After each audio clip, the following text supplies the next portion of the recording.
and welcome to tonight's coverage of the FLCC. Once again, the full-length Cup Challenge ready to go in full bloom. As tonight, we look to see who gets lucky.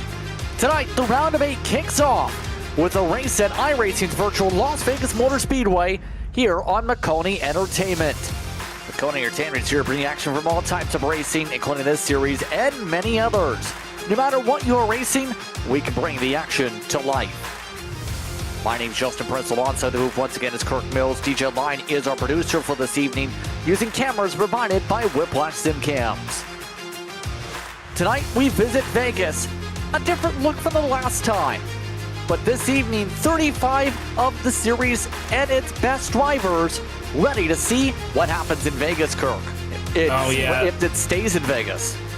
Oh, yeah, you know it. It's going to be awesome, man. I love this. It's the start of a new round for the playoffs. You got a lot of guys very close to the cut line. Take a look there at your screen. That's what the track looks like. We've been here multiple times before.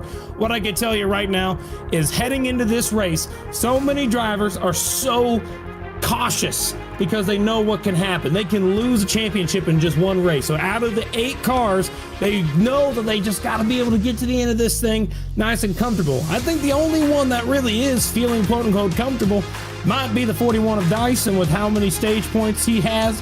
But I can tell you right now, take a look right here, 36 to the good. He feels pretty comfortable, but everybody else, including Dyson, still needs to finish this race, cannot afford to have any sort of caution whatsoever. Yeah, this is going to be an important run to see who has the chance to battle for the title at Phoenix in about a few weeks' time. You have drivers like Hoytsma, DeCiani, Vroman, as well as Benefiel, all below the cut line, although marginally. So all it would take is 1 or 2 bad stages to really separate things out amongst this field to see who's going to be amongst those shuffling forward. And remember, we have a wild card like Dega in the middle of this round alone. So that's going to really shake things up. The best of the rest, though, it's been up and down in terms of appearances for Robert Miller as of late. But it doesn't matter. Because guess what? He's still your best of the rest when it comes to your field. Right now, 1,143 points, a part of that tally so far this season. Tanner Marti still 26 back of him after the Roval. Komacheski minus 27. Everyone else needs a miracle. Absolutely. Coming down to the end of the season, it's what we all like to see. But take a look at that bottom of the race analysis. We have incident limit 13x. That is a very low incident limit. 267 laps. 80 for the first stage. Lap 165 will end the second stage. Unlimited number of green-white checkers. I'm excited to get this thing underway. I just know for a fact these guys are too. But when you look at our playoff standings right here, in terms of qualifying order, we're going to go and look at that here in just a second. But the lowest qualified driver is Matt DeCiani, currently P15 on the starting grid tonight. He's going to be someone that needs to have a fantastic day. He comes into the race 1 point out, and that's before qualifying. So at the end of the night, we'll show the points of where they are at the time. But I mean, everybody is within the top 15, and all except for Matt DeCiani are in the top 10. And remember, last time out, it was Andrew Dyson who put on a dominating performance at the Roval. Was able to survive after some contact at some point of the race to come away with the victory, make sure his ticket was punched. He punched it a couple stages early, but still came away with the win, able to sweep the road course action for 2025, essentially, with his performances absolutely dominant, going left and right for Dyson. So we're about less than a minute away. Nicholas Vroman leads the way in final practice tonight. He was the only driver below the 29-second bracket. Alex Coffey, Alex Murray, Joseph Galata, Bobby Anderson. Amongst your top 5, Joseph Galata has the chance to potentially disrupt things again because he set the fastest time of qualifying, and every time we've seen that 4th place car on your board, he has been very hard to beat, Kirk. He's usually beaten himself in times, but he's got the raw speed to run away from the field on overall time. Absolutely. He's somebody who's going to be able to be there at the end of the day. As long as he can make it through the race without getting involved in an incident, you can expect to see him up in the top 5, no doubt about it. Some of the other drivers, how they settled into final practice. Some people taking it various different ways compared to some of the others. And some of the drivers well down the order, 7/10 back to the top 30 here tonight. Look top to bottom at the practice order, but it's time for the drivers to get themselves just about ready to roll over to the starting grid. Practice is officially done. 34 drivers have made it in tonight. There were 35 supposed to race tonight. So we are missing a driver. We'll figure that out pretty soon. Let's find out how they will start tonight here from Las Vegas. On the pole for the full-length Cup Challenge, Joseph Galata, we just mentioned he's going to be fast in that Bigfoot Chassis Collective machine. He'll start alongside the Pink Machine, Adam Pettifield, in response to Breast Cancer Awareness Month this month. Row number 2, that will feature Paul Hill. He'll start as 26 alongside Clayton Hoffman. He'll be quick tonight. Expect him to be up front much of the way. Row number 3, Nicholas Roman, always the threat of the long run, and currently still in a tug of war potentially on who actually has claim on which team he's with. Jonathan Delaney is starting alongside. Then row number 4, Bobby Anderson making a start tonight. It's been a bit from the 5. Andrew Dyson will look to put up a good performance to start the postseason's round of 8 from 8th. 9th goes the way of Patrick Gitter. Gitter will start alongside Lucas Hoitzma, who rounds out your top 10 in the purple and black 97. 11th starting position tonight, Ralph Hutchinson, and to their outside will be Jacob Simpson. Very aggressive driver there. Brandon Hastings starting in 13th. And Evan Mesnard, great qualifying effort up to 14th. 15th tonight will be Matt DeCiani. He's got to move his way forward. Neil Pearson will start in 16th tonight. 17th, Nolan Hodson trying to make it work, and Dave Hoitzma starting in 18th. 19th, Paul Gallimore, and then finally, Tyler Hunter will round out your top 20 starters. Robert Miller going across the screen. Keep in mind, Alex Miller, the last time we raced here for 23rd, won here. Jordan Pearson, back for the first time in a little while, was also one of the drivers who raced back at Vegas. A lot of these drivers will have to make up a ton of ground here amongst your 34 starters tonight. Darren Medeiros was supposed to be the last starter. He is not here in this one of note. I believe Alex Coffey is a part of those starting from pit road. So is Clayton Hoffman, who reset from the starting grid. So one of your playoff drivers did not make it to the starting blocks, Kirk. Yeah, that's a big deal. A lot of storylines happening in real time right here, right now from Sin City, Las Vegas. Here we go. That pace car coming out of turn number 4. Here we go, baby. I'm excited. That pace car is going to go dive down into the pit lane. From Las Vegas, here we go through that restart zone. Boogity, boogity, boogity. Let's go racing from Vegas, boys.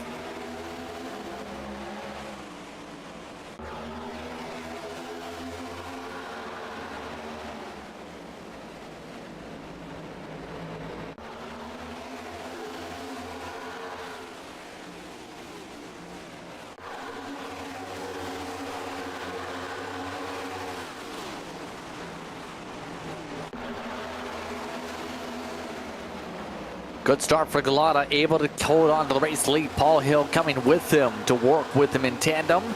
Oh, wow, the rest of the field tries to sort itself out. Dyson forced up on the top side right now. Most of the field making it clear you need to wrap the bottom to start. Saving tire. That's the number one priority here. You got to make it 80 laps. You got to go as far as you can. But right now, the driver we're going to need to watch all day, I believe, is going to be Clayton Hoffman. He started from the pits, had to come out. He's right now, as we speak, currently sitting about more than 10 seconds behind the leaders right now. So he has a long way to go to catch back up, but I'm sure he's pushing as they are 3 wide in the middle of the pack right now between the 14 of Jordan Pearson. Look out, he's spinning right in front of the 30 car of William Owens. There goes the 14 into the wall. First caution of the day. Well, return back for the 14 car tonight. He is the trigger for the caution flag. We're looking at the 30 now. The 30 just so happened to run into him on his slide. And it puts us under yellow for the first time here tonight. So let's take a look at the replay. The Impact Sim Designs paint scheme got an impact, all right. Absolutely. I can tell you right now, he just got loose up on the top. Cold tires, early run. That type of thing can definitely be a rude awakening when you come back after testing out the new car, after the update that we saw after Bristol. Man, this just that much looser up top, not quite enough heat in the tires to hang on to it. 30 had nowhere to go, and into the wall goes the 14. He's still in the race, currently pacing behind the 30, but both cars have significant damage and is going to need to get that repaired if they want to have a chance at winning here today. Incident limit is very strict tonight, by the way, only 13 incident points. So already 2 4Xs in the field. It's been made pretty clear they wanted to have a clean race tonight, the league admins did. And well, these two start already with a strike against their name and a lot of damage for good measure. This does help Hoffman and Coffey, though, who both started off pit road. Hoffman had been within 1 second of closing up to the next pack. Coffey had been 14 seconds adrift. And interestingly enough, Chris Davis also topping off. Mind you, with this stage being 80 laps, remember to talk things about the fuel run is only offset by 13 laps. Another caution flag, and we may see drivers think about topping off and see if they can stretch to the end. Yeah, I think that can most certainly be something that we might see. But with this wreck early in the race, it throws everything out of whack. A lot of the time, these guys just want to try and get comfortable, relax, get into a settled rhythm. But after that, now everything's got to reset. You got to try and get back into the headspace of, okay, we're going to do another restart. Got to be ready for that. Still got to save tire. And multiple cars choose to come down, including Lucas Hoytsma and Clayton Hoffman, both drivers choosing to head down to take tires and gas early on. Well, or just gas, I should say. Yes, Lucas Hoytsma, I believe, though, had a 15-second stop. Not sure why you would take tires after this many laps unless you forget to take the tires off. Well, I got my answer. He actually didn't get tires. He crushed in the right front fender, Lucas Hoytsma did, in the early going of this run because he scraped the wall. So that's why the 97, one of the playoff drivers, had to pit. So, and 2 problems for 2 playoff drivers early on in this race. Absolutely not what they needed to see. They understand how close that cut line is at the very first race of the week, and you're playing catch up every single second after you make a mistake. So they know what they have to do for the rest of this race. They need to be able to get those cars fixed, go through the field safely, and still be able to get a top 10 and hopefully grab some stage points if they're able to get through the field quick. But if not, start focusing on what you're planning to get to the front for the second stage. That's your mindset changes when you choose to make a decision like that early on. By the way, Collada chose the outside. We'll see how that helps Hill for the inside groove.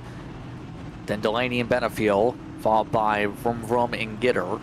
Anderson and Dyson was the top 8. Hutchinson and Simpson are inside the top 10 for the upcoming restart. It's the battle of the Toyotas up at the front of the field. See how teamwork makes the dream fly up to the sky tonight. And having a teammate like this here, Kirk, definitely helps you on the count for the restart. I agree 100%.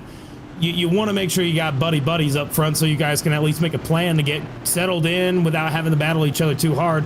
But take a look at that second row. There's a new look for that 83 car. I mean, Adam Benefield, I love that pink style car. I'm guaranteeing he had something to do with breast cancer awareness. Love seeing that. We'll see how it goes. Pace car down in the pit lane, and here we go, trying to get things back underway. We are back from Las Vegas. Good start by Collada from the outside. Hill, a little bit more bogged down here than expected with the count. But Delaney still pushes his way up to third. The entire inside line going for a charge, not helping Benefield whatsoever. That's the tough thing about restarting the outside. You just get those bogged down restarts from the slower way around in the early going. Now Benefield just waiting for a place to poke. Same for Dyson and Simpson. Oh man, I just love the way this looks. Look out, a couple guys hitting the wall there. They keep it straight. But the people that need to be doing good currently are sticking up towards the front. Paul Hill, Delaney, Vroom, and Benefield. They're still in a position where they're going to gain a lot of points and stage points. You want to be in the top 10 if you're a part of this playoff. and right now they are in a great spot. Also, Andrew Dyson's just doing what he has to do. He doesn't necessarily have to be up there battling for the win quite yet. He can just ride around. But look out, he's got somebody on his back bumper. Look at that 12 car. Nolan Hodgson moved him up the hill a little bit that time. A little bit of a nudge forward, but no major contact between them. Just trying to force the line choices and the lane choices here. Keep in mind, we may see some drivers use the apron a little bit, try and cut underneath, steal that bottom line away, but it's not to the driver's obligation to let you back up if that's the case, potentially. Gallimore, take a look at him right now. He's looking decent so far. Up 4. One of the part-time racers for BMP. Doing what he has to do. He's the only one I'm seeing other than one more car way up there in about 9th who's choosing to run the apron. But I want to pay attention to the car directly behind that 66. If you take a look, you got the 4-car DeCiani. Remember, he's in the playoffs. He's in a position where he needs to have a good day. He won a couple weeks ago, and now he's in a position where he's able to advance. He's running 18th, going the wrong way. He started 15th, but look at Alex Murray in that 7 car trying to make it 3 wide just ahead of him. Being pushed by, is that Joseph Tucker? We haven't seen him since he raced at Iowa back earlier this year. He only has 1 start in the series, trying to compete with the big boys. Yeah, that's an Elliott Sourd Esports entry, and ESC used to be one of the big organizations. Actually had co-representation in the NASCAR competition before electing to focus basically on the road to pro side of things. Elliott Sadler does have ownership amongst that organization, has picked up assets as well with Express Esports over the years, in the past year especially. Also has picked up some of the assets from Lowline and their former assets. So, some good talent over there, and Tucker forces his way in front of Murray to get to the bottom.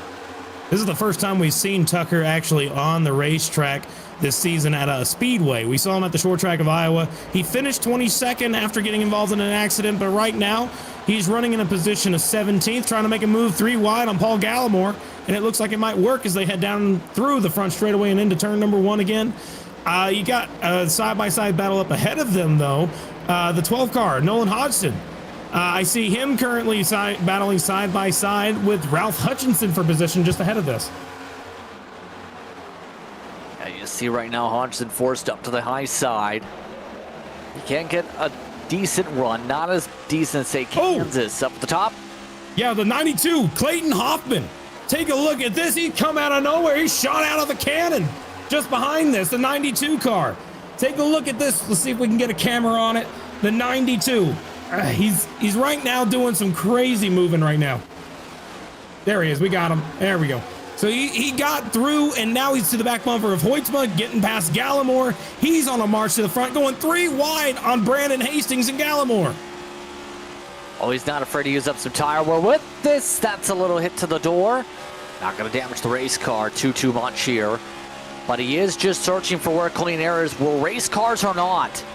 Not afraid to use up the short run on the tires here if he's pushing this hard up top groove. Golly, I can tell you every spot in front of this is single file, but if you look behind it, it is a hornet's nest. You got Robert Miller making it 3 wide with Sean O'Brien Jr. just eliminated from the playoffs. Got the 12 car of Marty, Coffey. These guys are just all over the place in the back part of the field, but up front, single file, most of the field just trying to save their tires except for the back of the field right now. Yeah, everyone just pacing themselves. Hoffman, the highest out of those who have topped off on fuel so far. Murray sees the run, respects the run, lets him take the run. Up to the high side, the 92 makes the move, and that moves Hoffman up to 15th. Still a minus 11 from his initial qualifying spot from Friday and Saturday qualifying. All this while, everybody else except for the 92 has essentially gone single file here. It's become a marching band around the racetrack. Everyone lined up in a parade formation. It looks like Tucker also going to force the issue, seeing what's working for Hoffman, trying to replicate. Same for Hutchison. You know, it's interesting to think about, but that 2 car right there that we see on the screen, battling, trying to catch up and follow Clayton Hoffman through, I find it really interesting about him and how he's started this year. A driver who's been pushing it hard, didn't quite make the playoffs this year, but we know he's fast. We know he's really aggressive. 10 starts on these big super speedway half-mile tracks, and out of all of them, he doesn't seem to get a good job at finishing. His incident rate average out of the 10 starts is at 10. So he needs to be able to do better than average for himself to be able to try and make it to the end of this race. His average finish is 24th, so where he is a great start, but he got a long way to go. Got to keep that car underneath you. We have a car slow at the back of the field, by the way. William Owens knew he spun it around. We stay green. So keep an eye on the 92 for now. Trying to make the cuts now inside. He's one of the fastest cars, as we were talking about, on this run. Has been good on the speedways all throughout the campaign. He's usually been in the conversation when it comes to the finishes here as a result. How the setups have been built up. He finished third in the spring. He's also led 17% of the time on the speedway. Oh, take a look at this right here. Two car, he's digging. He really wants to get by. We saw him be aggressive earlier this year on these super speedway, on these regular half-mile tracks, and he's doing the same thing here today. Nolan Hodgson, though, up ahead of this in the 12 car, trying to make a move on Bobby Anderson. Bobby, he's had quite the up and down year, but he's running top 10 right here. And it reminds me, I remember seeing that car last in the top 10 at Richmond when he marched through the entire field to get a stage win. That 5 car up front, he owns this league. It just shows that even the people who run this league are able to compete at a very top level, and I love watching it. Yes, indeed. Drivers, remember tonight, you see them on the pylon. As noted there, blue highlight are your championship contenders. Hill is the highest out of the championship drivers so far tonight. Benefiel is the 4-5s for reference. For example, if you're trying to look at those sliver of the colors there, Delaney and Vroman also have amongst those in the front. Speaking of Benefiel, he is trying to get around Evan Mesnard. Benefiel started off the season strong, has been pretty solid overall in the Conti car. And looks like he's taking a shot to Robert Miller on the bumper tonight, on the left rear of his bumper on the TV panel. All I can say is, I guess he doesn't like the 15, but right now he's doing fine, running the bottom of 12. Yikes. I haven't seen that meme since Kyle Busch and Dale Jr. days. Holy cow. Okay, that's pretty dang good. But I gotta say, there's a battle going on just ahead of this. Take a look right up there. Jonathan Delaney, Vroman. These guys were just side by side a second ago. Ralph Hutchinson trying to move his way forward. Still, a lot of side by side battling, but look at the 36 of Tucker. Man, that guy's just been marching to the front. Yeah, Tucker showing some good speed here. Up 18 here tonight. Putting some good effort in. As we said, they have sent drivers to the NASCAR Cup iRacing Series over their time. But some of the drivers that are still part of that roster, you have Garrett Mashburn, of course, but you also throw in some of the others that have run there over the years. Oh, some side-by-side in front of them. Here's a move. Roman high side, Delaney inside. This is for position number 4 right now. Delaney loses it. Up goes Roman to P4, just like that. Now he has to chase down Patrick Gitter, currently sitting P3. And he's got ways to go before he's able to catch up to Galata. But now we're starting to see multiple cars take multiple different line choices. Look out, the 5 cars hard into the wall. A couple more cars involve the 2 car. Also get some damage as 1 car blinks out. No caution, we stay green. Bobby Anderson. Oh, Eight's loose, he's spinning in front of the 6 car. He's around. He's gone, but he's oh, a lot of cars are wrecking. Oh my gosh, there is huge hit. Oh, the 41 of Dyson's in it. Huge hit for playoff driver Dyson. Caution flag is out. That was a weird one with the connection situation. Hutchinson spun into traffic and people still hit him, but nobody could see him. I think the 5 will show us the best view of it. I saw him getting loose and then he blinked in and out. He was there, he was gone. Very odd looking, but right here, you're gonna see the 2 car. 2 and the 5 make contact here. 2's gonna be running the top line and the 5's gonna come up. They're gonna make some contact and get up into the wall right here. Take a look right there. Yeah, that happened and then they were able to keep the car going straight. But up in front, if we could zoom out as much towards the front as possible, you're going to start seeing this huge checkup happening into the corner. The 8 car got loose blinked in and blinked out, collected the 5 of Bobby Anderson, and then take a look. He reappeared in front of the car who had the highest points going into this race. Heavy damage and just freak accident here at Las Vegas. That's completely outlandish. Multiple cars involved. I see Neil Pearson being involved as well. And you can see him blinking. If you ride with the 5 car, I think you might get a good view of it. Yeah, Hutchinson was having major technical issues. Nobody could see where it's going. That's why he got hit. Oh, yeah. And then by the time people could see him again, oh boy, calamity. And at this point, this is going to be a pit party to make it to the end on the stage at minimum. But some of these drivers like Neil Pearson took some mighty scary looks through this. What can you do there? You don't know. Oh, the Hoytsville was in it too. Oh my goodness. Yeah. Oh yeah, I don't know what else he could have done. There's nothing you can do. The thing is that we haven't seen the 8 car have that much connection issue all year. He's been out there racing pretty good. This is legitimately a freak accident. I've never seen that happen out of the 8 car before, but I hate to say it's just unfortunate that happened to take out so many drivers going for the playoffs. Yep, and now things get changed as a result of this, as we have had one driver stay out here. Daniel Wallen just stayed out on a top off from the first caution. Bit of a bold choice. We'll see if this is going to work out for them here. I'm not sure about this one, but we'll have to see if this is going to work out.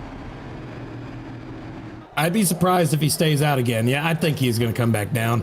He was in a position where, like, I don't think he'd be one to come back down. 41 car, all 4 tires look straight on the car. I have no idea if that thing has long-term damage or if he got it all fixed.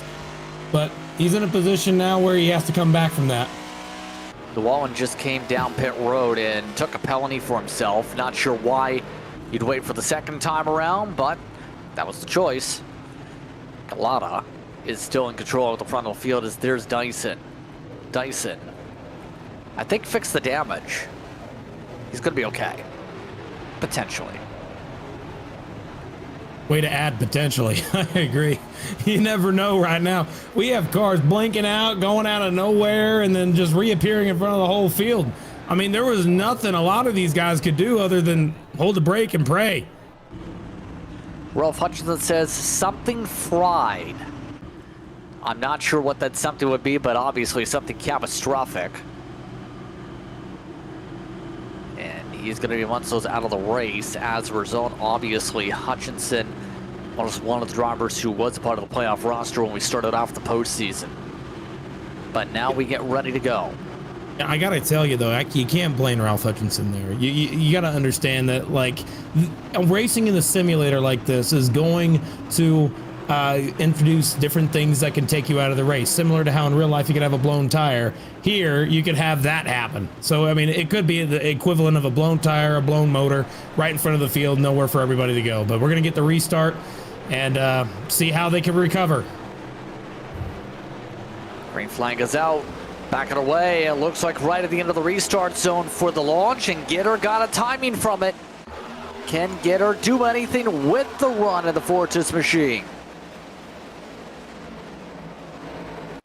Looks like the answer is he's trying, but the inside line prevailing with the push.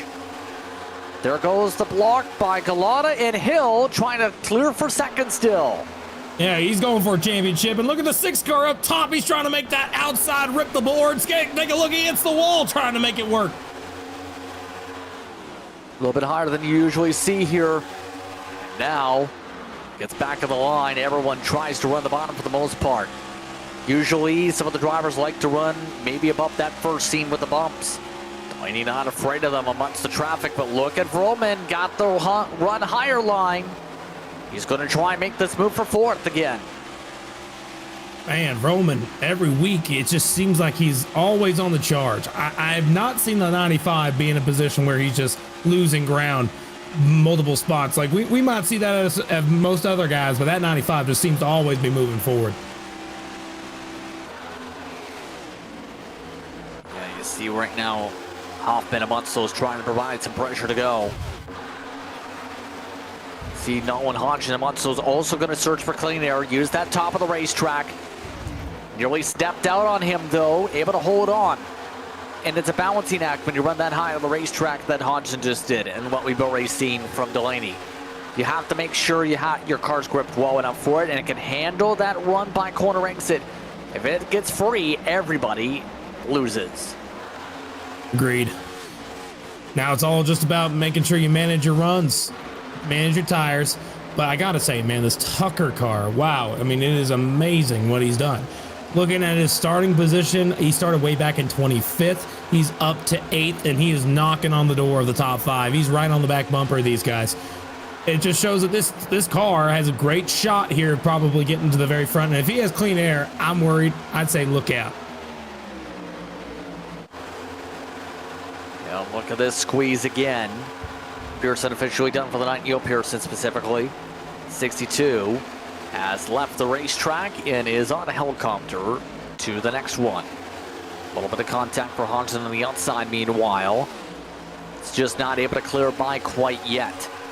This entire pack outside of 2 cars grouped together here. 4.6 seconds the spread. And look who's trying to get the run again. Long run speed. Kicking up for the 92 once again. Hoffman, man, it's just awesome to see that car. He recovered so well. I didn't expect to see that 92 car anywhere near the top 10 when we saw him start from the pits. But guess what? He's all the way up now to 3rd place, just like that. And he's going for 2nd. That is amazing. Yeah, you see, for the most part, anybody who wants to make the passes using the high side at least generate some momentum here. That includes the change for 2nd. Hoffman cuts in front. And now the question is, can he take the lead and make our first lead change of the night?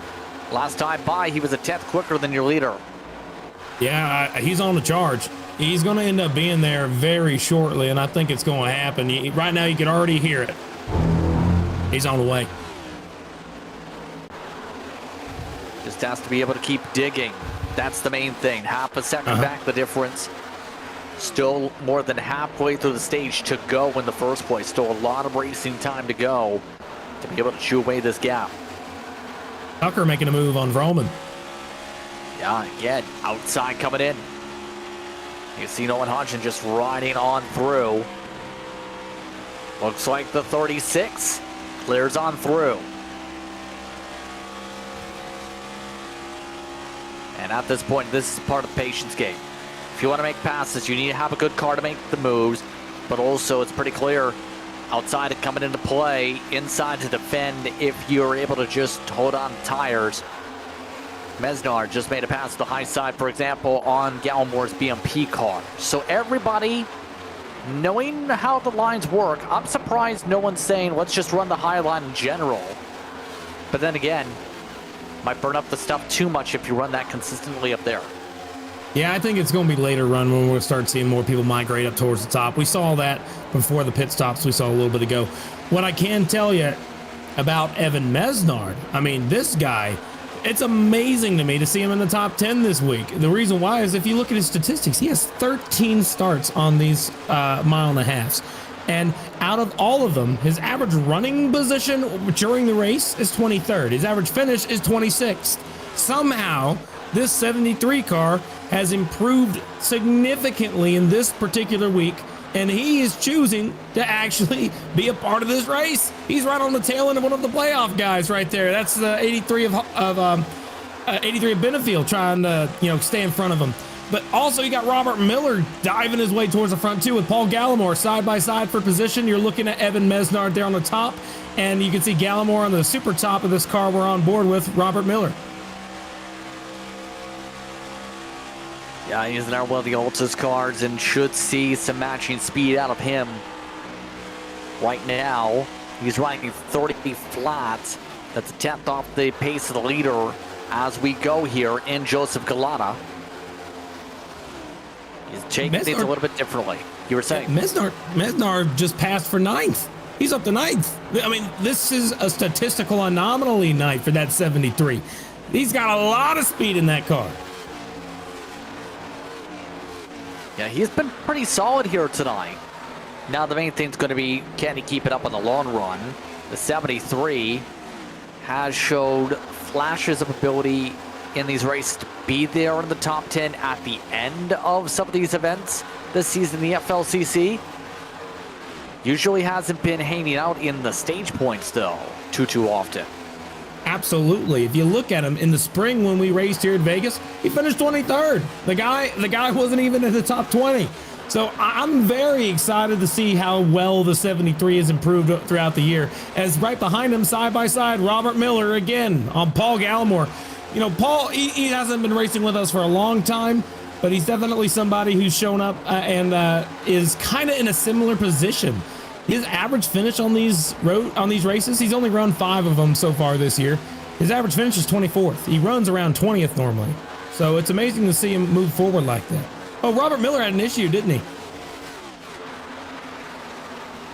See what happened to Robert. Was running a couple spots higher. I believe he got loose, maybe, is the potential possibility. Wouldn't be you'll watch for the exit turn 2.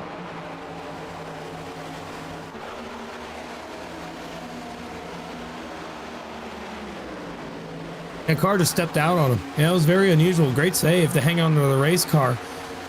But continuing on, I mean, I'm looking at another battle here. I think Nolan Hodgson trying to make a pass on Tucker, who is now falling off the pace. Joseph Tucker was originally battling with Roman for a while, but Tucker's falling back now, and he's getting passed by Patrick Gitter as well. Just behind this battle there, you can see him there on the screen on the bottom right. Yep. See him trying to make the move. No Gitter. The spray was also very solid. Was coming into this year considered one of the top drivers in official racing when it came to the Cup car. Very strong A-Open competitors. Still looking to make the pass. Can he make the poke? Complete. Well, Tucker is able to keep the throttle point higher, though. That's the tough thing. Outside line, slightly a bit higher up the groove. Just able to carry more momentum down the straightaway with the way this car's been handling tonight. And it's not just him going backwards, it's also Hoffman. Both cars that were on a charge early run are now falling back. The 92 of Hoffman just lost 2 spots this lap alone. Lost them to Vroman and Hodgson in just one big go, just like that. So that 92 is going off the pace. Yep, there's the clear. Get her able to slide it. Oh, he's loose. Save it. He saved that race car. Holy cow. What a save. Keep her going, man. Keep her going. There you go. That was awesome. My goodness. Talk about slide job. That was a bit of a slide and a park. But no harm, no foul, no car with damage there. Just a little bit of hurt feelings potentially from that situation. Bumper cars. Bumper cars aren't good with this car. Oh, I agree. But man, these things are tanks. He hit the rear bumper pretty hard to get him loose. And when that happened, he still saved the car and the bumper looks fine. I mean, not too shabby. Look at Mesnard again. Look at Mesnard just behind this. He's trying to make a move on Delaney. He's all over the back bumper of Delaney. Let's go higher to the 9th here. Coming up to 30 to go on the stage. See right now. This is awesome. Yeah, he's just trying to plan it up the middle, build the run for the corner exit. He will make the move on the 6th once again. Mesnard on the pass.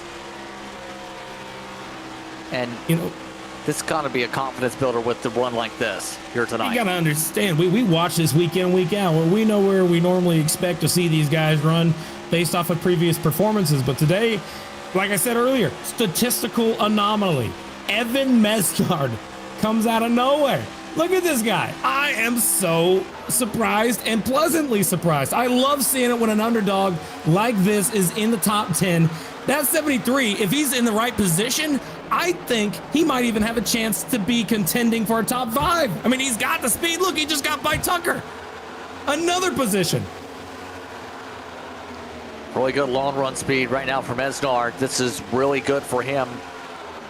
Delaney looks to follow that same line up to the wall. The former NASCAR driver trying to run the boards. That'll get him some cushion on Tucker. as a result. By the way, as things have gone, to check in on the race later, Joseph Galata has grown his gap to 1.3 seconds. He is right now yarding away about a tenth per front straightaway here. That 99 is also amongst those using the outside, then diamonding, trying to at least off the corner on the run. So, Galata putting up a Galata special as we have one driver slow here. That's Robert Miller again. What happened to Miller? Best of the rest so far this year, but what's happening to him this time? Going to the outside of Alex Coffey in the 54, got a little loose. Save it. And no contact with anybody else, but he goes through the grass, so that will be another incident point for the 15 car. Hang on to it, don't lose it again. Save it. There you go. Come on, get back up on a racetrack just like that, and he was able to keep the car from getting any damage. He'll just be a little bit further behind and have to wait for the stage to try and come back from that. Good spot. I gotta tell you, we got a battle up front. Nolan Hodgson, he's been on the move, man. He's gotten on by Paul Hill, who's falling off the pace. He was running P2 for a long time, but Roman got by him. Now Nolan's gotten by him, and Paul's fallen down the order, down to fourth now. Which pink car do you like best, chrome or non-chrome? Neither. Paint schemes are such a nightmare to stare at, man. But man, I think that's a strategy, to be honest with you. I think that was a figurative question I was trying to ask there because, well, you know, the case for Nolan's Breast Cancer Awareness Month, Nicholas Roman just likes to stand out, as we know. Oh yeah, he's had that year in and year out. Well, this year. He's had it this year. Absolutely. They just wait for now, as it looks like all of a sudden, we talked about long run speed. Mesnard, I think, just hit a cliff because he just got zipped by two cars very fast. And Alex Murray's ready to close. Mesnard lost 2/10 last time by, now scraping the wall. I think he's coming back though. He's able to maintain. We didn't see him, like fall off too poorly here. He just got passed by a couple guys who are really good. Remember, Benefield's won multiple races this year. Delaney's fantastic. Mesnard, he's the underdog in the top 10 still at this point. But speaking of top 10, take a look at Alex Murray in the 7 car. Oh, wait, hold on. Wait, pause for a second. Let's look at this 3-wide battle with one of our playoff guys. 2 car on the top, 4 car on the bottom. Look out. Hang on to it, man. These guys are going really hard at it. Yeah, Simpson trying to push from the outside. He's got himself a clearance, and DeCiani still at least trying to dig, as it looks like Matt DeCiani for now just hasn't been able to move anywhere. He started 15th, he's up to 14th. That's not going to get the job done. Oh, wow. Alex Murray, the winner from the spring here. He tries to build up a run here to see if he can get in the top 10 for the first time tonight. Yeah, he was up there for a little bit. He actually, that's what I was going to mention before he got passed there by Tucker, our guy, I believe. So what I can tell you is Murray, he's been kind of up and down, to be honest with you. He's up 12 right now. But what I can say about that 7 car is that when you look at the spring, he won that race. So this is a race where you expect to see Alex Murray do really well. So far, not quite a top 5 car. At least we haven't seen him up there quite yet today. But top 10 so far, showing that he's got speed, moving his way forward through traffic, taking care of his stuff. We'll see him up towards the front by the end, probably, most likely. Yep. Wouldn't be surprised. Just depends where things get settled down in a couple hours time from now in this field. Maureen was once the playoff drivers, by the way, we have seen run well. But Galata, his lead is shrinking because Nicholas Roman last time by was about half a tenth quicker. He has been quicker by a couple hundredths the past few laps. So Galata's pace is starting to waver a little bit. He's been using that second line and it's starting to chip away a bit.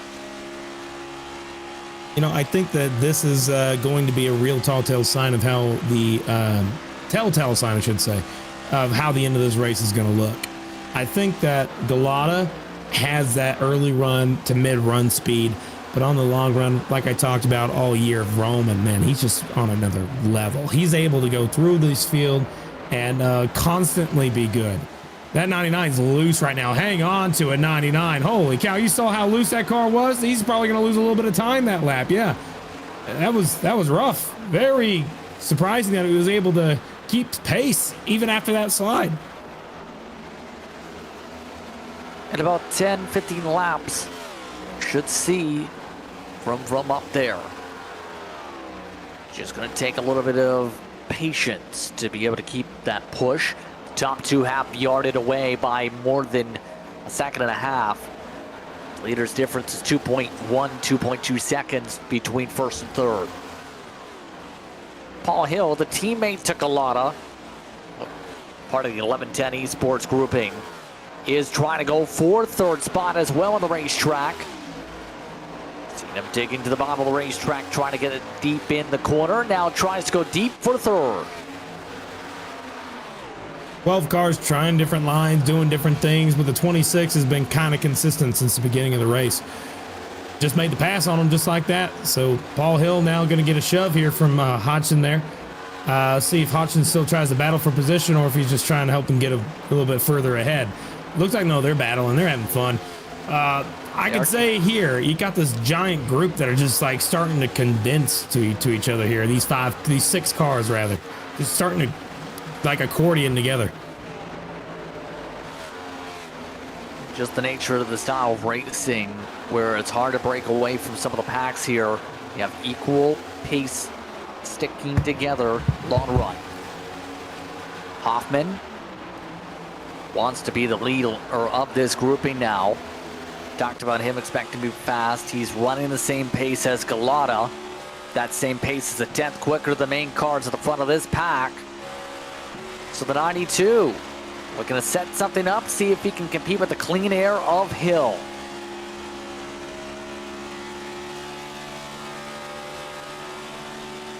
Here comes the dig. Hoffman on the build. Forced to take the high side as he shifts down to fourth. Hey, just look at all the different lines they're running too. You're going to start noticing that. Like if you were to go a couple cars back, like and look out the front window, like say Patrick Gitter, and look out his front window, you get to see everyone's running a different line. That 12 car's really tight. Hang on to that 12. Lost a couple spots doing that. Now more. Look out. Yeah, here's the multiple lines thing. Take a look. Going into the corner. Got one running top, one running middle, one running mid-top, one running just like half and half of the middle and the top. It's so strange that they're able to do that and hang on to it. Holy cow. 83 just almost lost the race car. Bit of touch and go, and Nolan Hodgson said that looked pretty scary on the radio.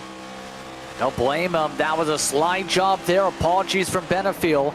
As Gitter, while the conversation goes on, says, I'm just going to take the spot while you focus on this. Delaney up in the wall. Hang on to it, Delaney. Still able to keep the momentum, just using the wall as a little friend there to help the car turn a little bit, I guess. But look at the 41. Dyson just cracked the top 15. He was involved in that wreck that nobody could really avoid. And he was able to make it through, and now he's on a charge to the front. That 41 car's playoff hopes still remain intact for the next round. I thought he was done, but nope, that car's still running really well.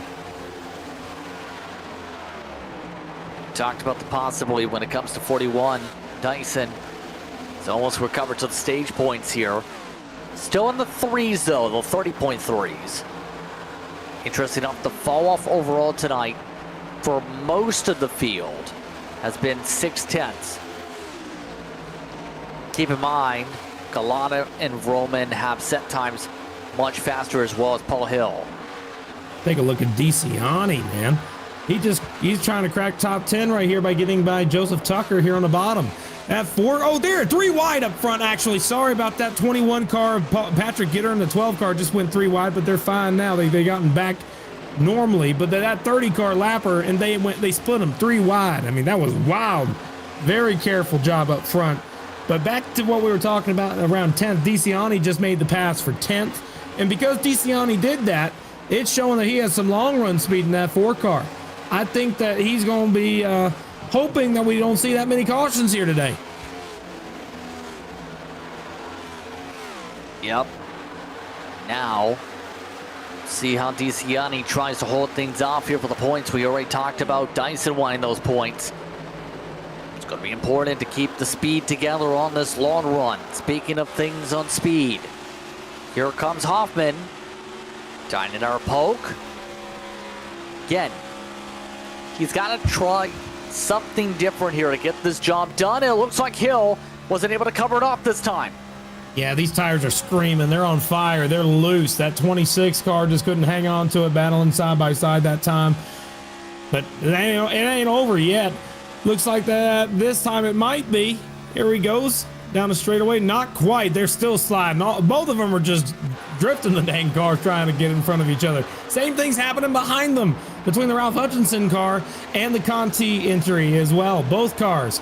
That's Delaney and Benefiel going at it as well, just behind them. See that battle right there.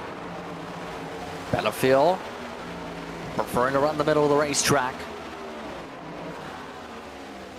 No contact. Keep in mind, Team Conti actually unveiled a new website design apparently in the past week. New upgrades, make sure everything looks slick. The drivers who raced this season, Johan Seminario, part of that design group. And one of his Conti cars able to move up into the top 5 again. Benefiel doing what he needs right now for now to outscore some of the drivers like Lucas Hoytsma, who is down at 22nd, for example. DeCiani in front of Mesnar. Well, I mean, it's still, no matter what happens to that 73 today, I mean, showing the speed early on, and he's been able to maintain a top 10 running position. Got to give him props, even no matter where he ends up at the end of this stage. But the 4 car is recovering so well, and I think that this 9th place spot, if he's able to keep the car underneath him, most certainly going to be giving him a couple extra bonus points. Turn 4, Benefiel is loose. He nearly spun it out way too low in the corner. Went on the paint in turn 4 exit and lost a lot of ground. What happened to the 83? Let's take a look at this right here on the bottom of the racetrack.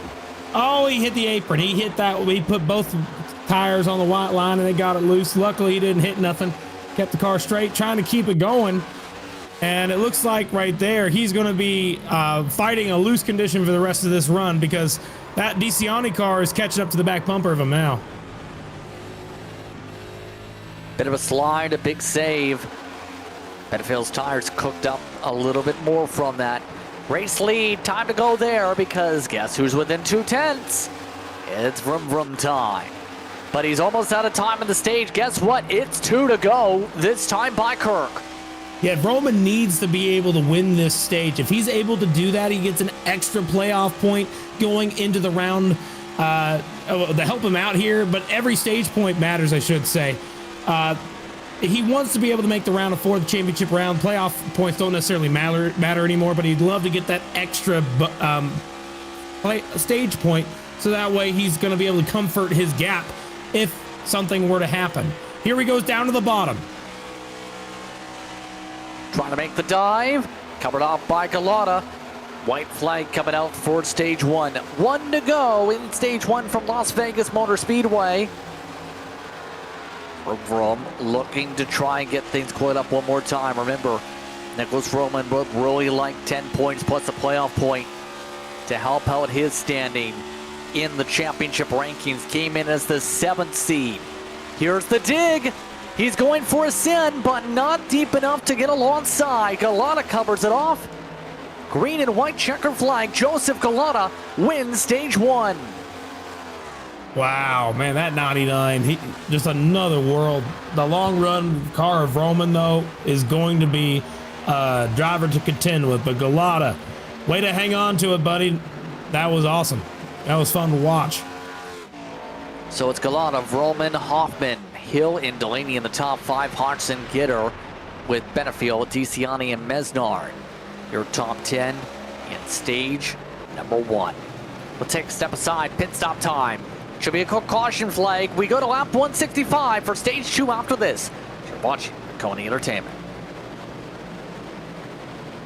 You want to be the best, you can't settle for the rest. For anything on iRacing, there's just one name you need, Maconi. We now provide the best of the best in setups, paint schemes, coaching, broadcasting, and event organization. With cars across all 4 license classes, we have what you need to hit the track with confidence.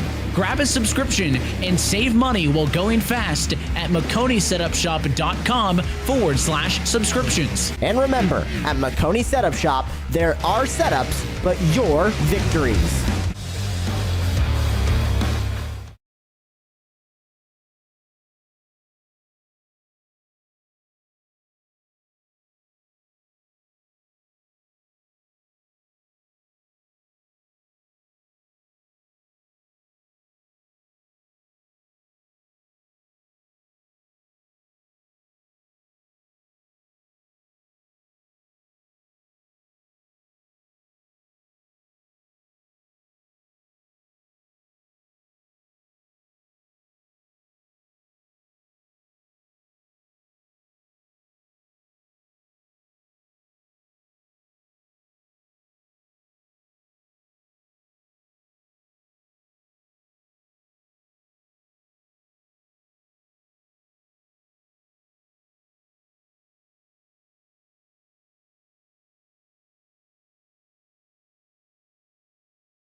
Welcome back, everyone, to tonight's coverage of the FLCC. We have a different leader in front because Nicholas Vroman won the race off pit road after Joseph Galata spent an extra half a second just about in the pit lane. So the 99 losing ground and losing control for the restart. See if the clean air works out from Vroman, as Delaney, Hill, Gitter will be the top 5. Benefield, Hodgson, DeCiani, Murray, and Hoffman top 10. Your thoughts so far tonight, Kirk, as we get ready for the restart? It's been an interesting night so far. Yeah, trouble for a lot of playoff drivers, to say the absolute least.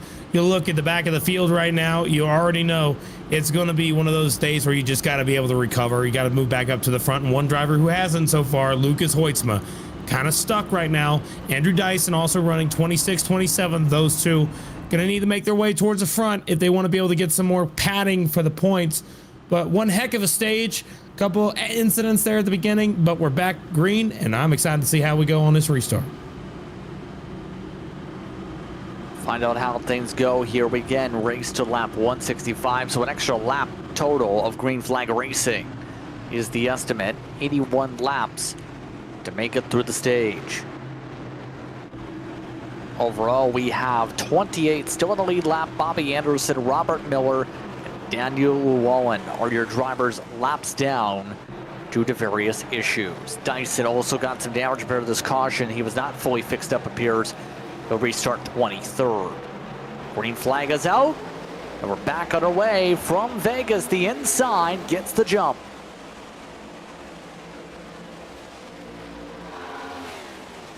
Roman up front. That's the first time we've seen him lead a lap that particular time. With Galata now sitting back there, battling side by side with Patrick Gitter. This is for position. And remember, we know Galata is able to get away, so he's going to try everything he can to get that clean air again to try and scoot away. He's trying the very top line, which is different than every other car on the track other than Dyson. Yeah, Galata forced up there at this point to try that, to be able to hold on to spots. First time he's going to be in dirty air now the entire evening. Good restart too for Murray, able to get himself up to 7th off the jump, up 16 spots. First driver still side by side as the top 5 or 6 get single file. Battles on for 2nd again. Galata, he's got a big run. He's going for the lead, in fact. Man, look at that run. A big old run right there. Outside, trying to make it work down into the turn number 1. Let's see if he's able to make it stick. Still running the top. 95 just lets him have it. There you go. New fastest lap. Joseph Galata, top of the boards. Just like that. Now he's got the lead. Now he can just start cruising into the sunlight. Now we'll see if Galata is going to be able to hold on this run, or if Roman's going to be able to out-strategize him to be able to pick up points. Roman's still got 9 points out of the stage at least. He got himself a decent advantage here. DeCiani trying for the high side and make some moves again. Able to defend for now. Murray still wraps the bottom back down to 9th. Goes to 7, make it near 10th because Hoffman's got the run. And remember, Hoffman struggled on a long run, but he definitely did really well in the short run, and he's showing it again, trying to make that outside line work. There he goes to the top side of DeCiani, fellow playoff driver, and now trying to look to the outside of the 83 at Benefiel, also playoff driver. Yep, and we're seeing that really come into play with some of these moves here. Hoffman wanting to out-strategize his fellow playoff rivals here. One of the drivers came up above the cut line, now going to be fairly close on the cut, very roughly, without things shaped up there. Again, big run. That was shot out of a cannon in terms of that speed. My question's going to be, will that withstand for the long run? Again, we've seen some of the drivers who utilize that fall back and falter by a 10th off the pace by the time we got about 40-50 laps into that long run last time. You know, I think that in terms of the long run, we know for a fact that 92 struggles, but does he make the adjustments he needs to make the long run better? That's the question. He hit the wall that particular time, but he still has speed. He's still making that outside line work, now trying to get by Paul Hill. This is for 4th. Now trying to make the move again. Toyota on Toyota action. Which Toyota's better? Find out by going to Toyota Days. I don't know when that is this year. Hoffman's Days going to make some passes right now for 3rd. He'll try and pass a Chevy. Just like that. Able to make it work. Man, I think he wants to lead a lap. I think that's what he's going for. He's trying to get up to the lead. He's pushing these tires harder than everybody else is. And it's going to make for great TV, but I'm worried about when the tires start falling off. I like seeing it when people do that, though. I do it all the time myself, so... Man, it's cool. Up to 3rd for Hoffman. Trying to go for 4th now. Sorry, 2nd, I should say. Yeah, he is fast. Almost too fast. Wall straightening him out a good bit. Hill to the apron. Wants to bully his way underneath Delaney. Delaney let him have it behind him. But Hoffman able to take 2nd. Now the question is going to be, does Hoffman have what it takes to try and take over the race lead? Now the question is going to be, too, with a hit like that, it's not going to be on the front nose. Is there going to be one of those 12 seconds of damage hits to the chassis? You know, you can't really say for sure, but what I can say is I don't think it was just them. That 92 of Hoffman most certainly got a lot of right rear damage. I think he's going to start seeing some struggling here soon. I don't know if he's going to be able to catch Galata, but he's still trying everything he can. I hope he's able to hang on to it, but that hit was just a little too hard for me to feel confident in that to be right now.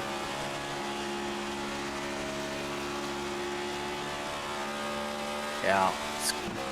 Decent pace. He is moving right now, though, on the average. That time by, he closed up half a 10th.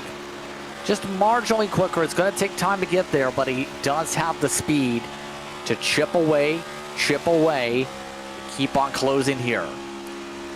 By the way, for those still confused, there is shifting here for a majority of the field here tonight.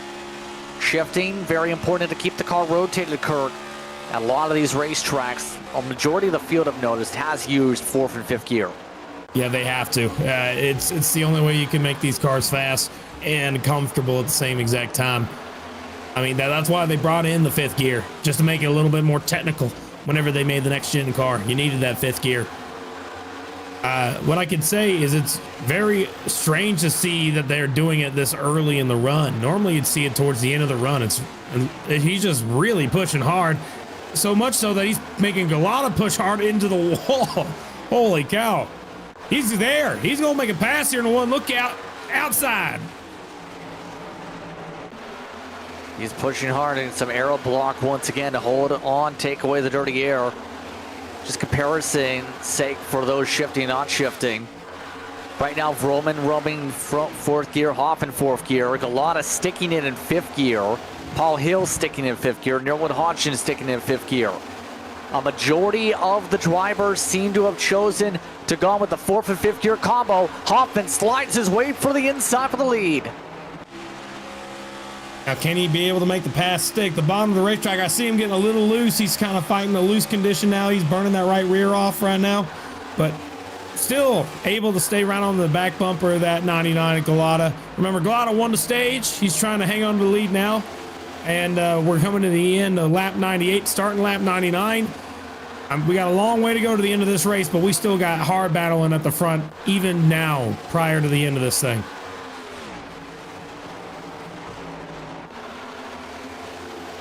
Yes, it's going to be a battle to try and get that race lead at this point for Hoffman. It's been Galata's race to control just about the entire night. 94 of 99 laps led so far. It's about to be 95 of 99 complete this time by.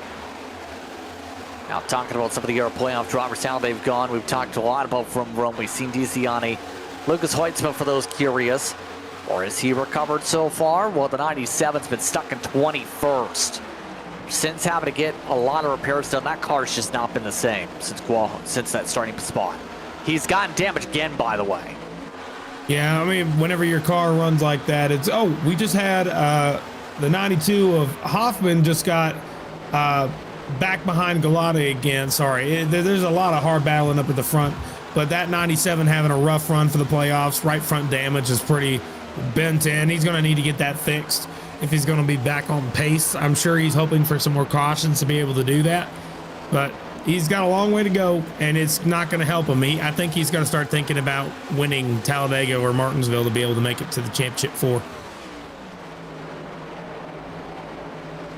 Yes. You see them digging for now. So remember, some of the drivers like Gitter, depending on tens, might have been amongst the drivers early on in the season you put in the championship favorites, but not now. Meanwhile, the battle for 11th, Mesnard looking to hold back Murray. Murray not able to break through quite yet, though nearly made contact in the line. And that 73 is just having a good day today. I mean, he's kind of the underdog, in my opinion, right now. He's not in the playoffs. He's a guy who doesn't typically win these things, but he's running top 10, and, you know, anything can happen. I'd love to see what that 73 can do if he's given an opportunity. And right now, he has a good one to show us what he's got. He's racing hard for a top 10 spot, trying to catch up to the back bumper of Benefield. Over the course of this long run, though, many things will change, but look, just 2 cars behind him, Andrew Dyson trying to catch back up, currently running in 13th.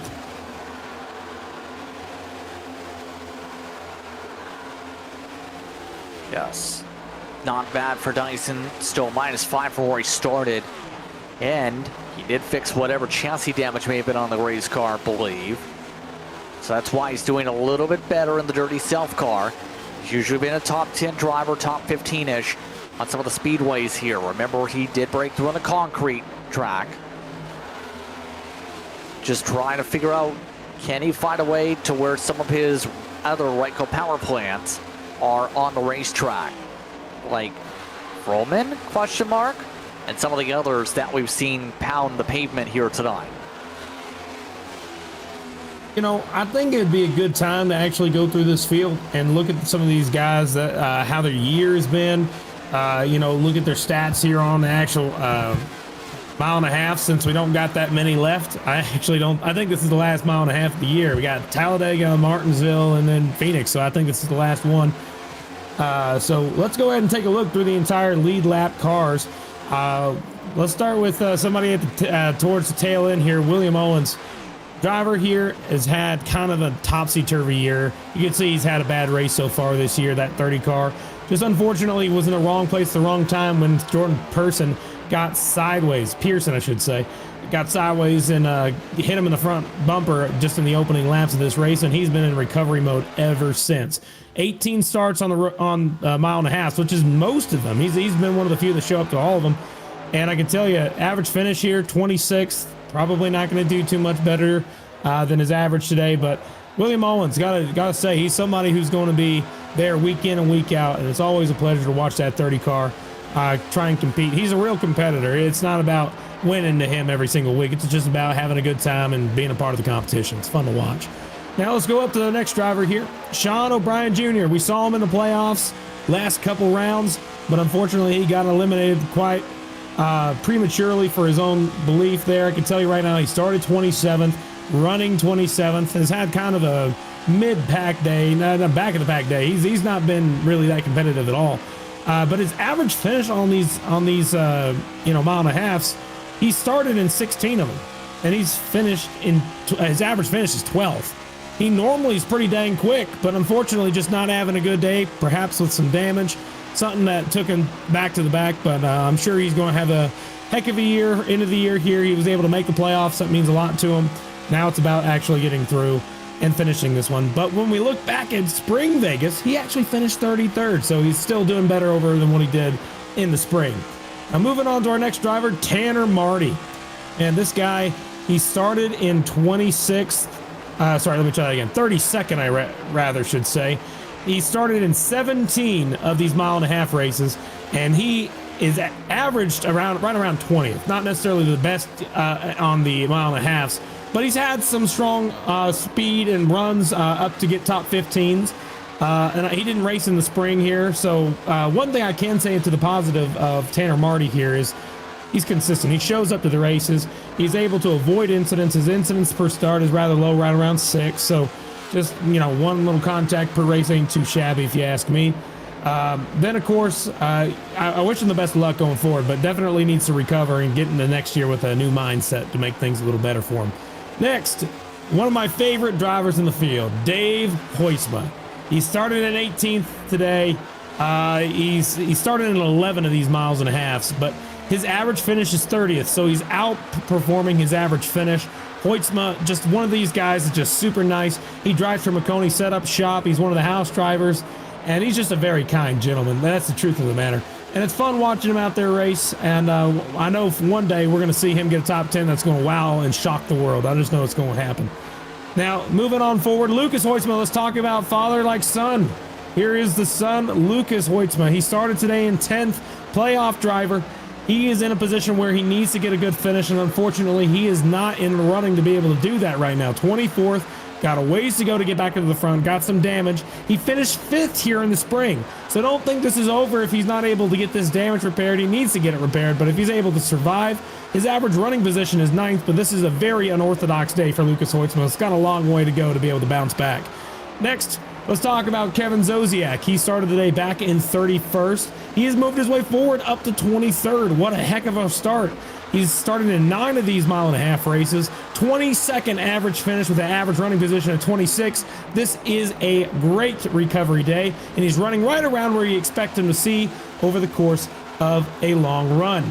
Now, Zosiak, let's just see if he's able to make it to the finish. Again, incidents per start's right around 6. So not too shabby, if you ask me. We'll see how his year goes once he gets into 2026, as they are 3 wide up ahead of these guys. Holy cow. Chris Davis, currently in the middle of this battle, side by side. Holy cow, they're door banging right here. Take a look at this. While we're talking about Chris, he started 29th today. He started in 6 of these races, but I can tell you right now, he is hang on to the car, Chris. There's a lot of hard battle in here. Rich Kleinman's there. You got the 5 of Bobby Anderson. Whenever we go through the field like this, it's so hard to be able to catch all the action. But in this case, we actually did. I'm really happy to see it. Davis up to 20th. He's got some speed today. That's pretty dang cool to watch. Again, something about him. 14th average finish. He normally finishes top 15. He's got a ways to go to get there, but I think he's pretty quick, and we might see him up there by the end of the day. Now let's talk about a couple others here that were there. The 5 car, Bobby Anderson, he's a lap down. So we're going to go to Richard Kleinman here in the 58 car. 58 just got passed by him. He dropped back to 21st. He started the day back in 34th. So no matter what happens, he's only got one way to go, and that's forward right now. 7 starts so far, 24th average finish. So he's doing better than average for him this week. Average running position is 27th, so very better than average for him.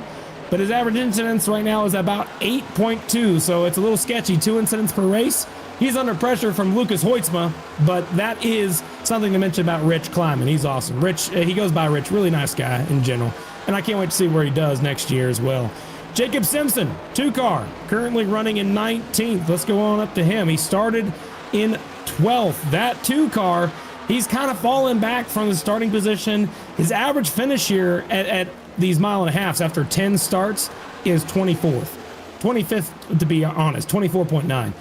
Average running position is 16th, so he's kind of having a lackluster day, to be honest with you. His average incidence is higher than everyone we've seen so far, right around 10.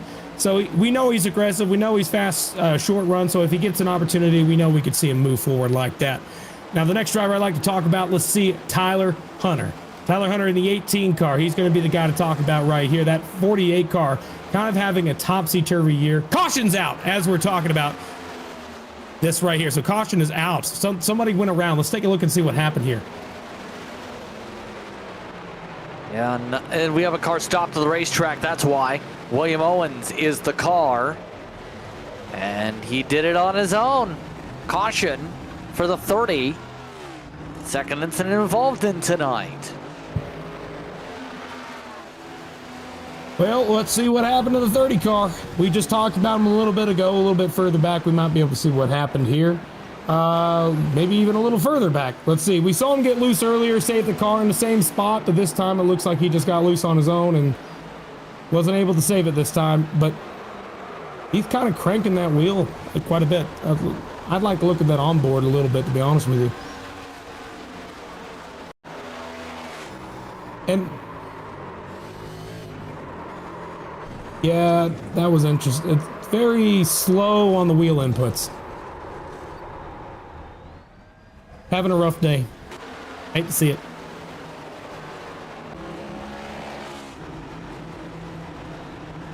So it puts us in a caution, and everybody can now make it on fuel for the stage. Still have about 45 to work with here. So, we'll win the race off pit road is the question. Expecting 4 tires of plenty for the field. We go race off pit road, and it goes Frohlman. Terrible run for Galata. He did not get off the blocks well there again. Something about this pit road just doesn't seem to be fitting his style. I mean, we know he's fast, but just not able to make it work this particular time. Yeah, it's something right there you got to be able to see. 14.9, take a look at that. That's the longest stop out of anybody in the top 5. Yikes. Actually, have anybody in the top 8.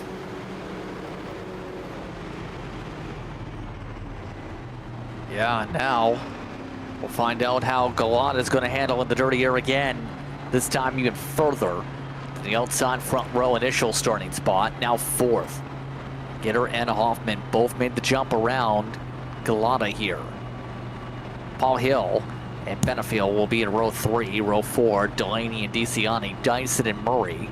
Row 5, Lucas Hoitzma did just spend 1 minute and 12 seconds down pit road getting repairs done. So a lot of work having to be put in by some of these drivers here to fix up their cars as we get ready for the restart here at Kirk. Getting double filed again. Here we go, trying to get this thing back underway. I tell you what, it was fun going through the field. I wish we could have gone through everybody, but unfortunately we were just able to start at the tail and work our way through. We ended up there getting halfway through before we saw that accident. Bring us back to this restart. We're going to come back to that a little later, maybe after the end of the second stage here. We're on lap 121, and these guys are racing now to try and get to the end of this stage, which will be, I believe, around lap 160. Is it 160 you said here? Is that right?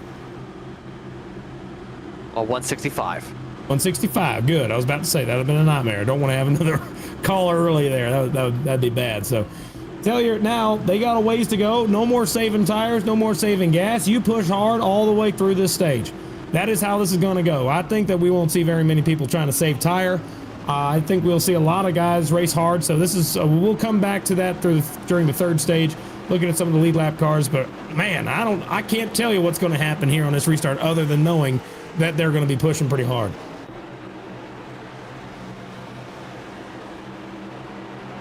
Here we go for the restart. Vroman and Gitter control things here, back underway. And the outside doesn't really go. Yeah, everybody behind Paul Hill stacked up big time.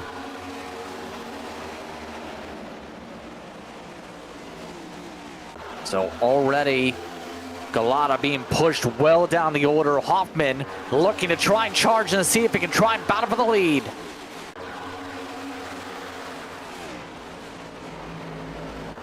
Man, he just knows how to run that very top line. Holy cow, look out, you're going to be 3 wide. Wow. Man, just able to hang on to the car and push Patrick Gitter on by Benefield there to the inside. They're now 3 wide. Look out. At 99, just, man, so much speed early on. A lot of pace right now for the drivers as they work. Hoffman now up front. Galata, he's bound to recoil. He looks for second from the high groove, takes it back.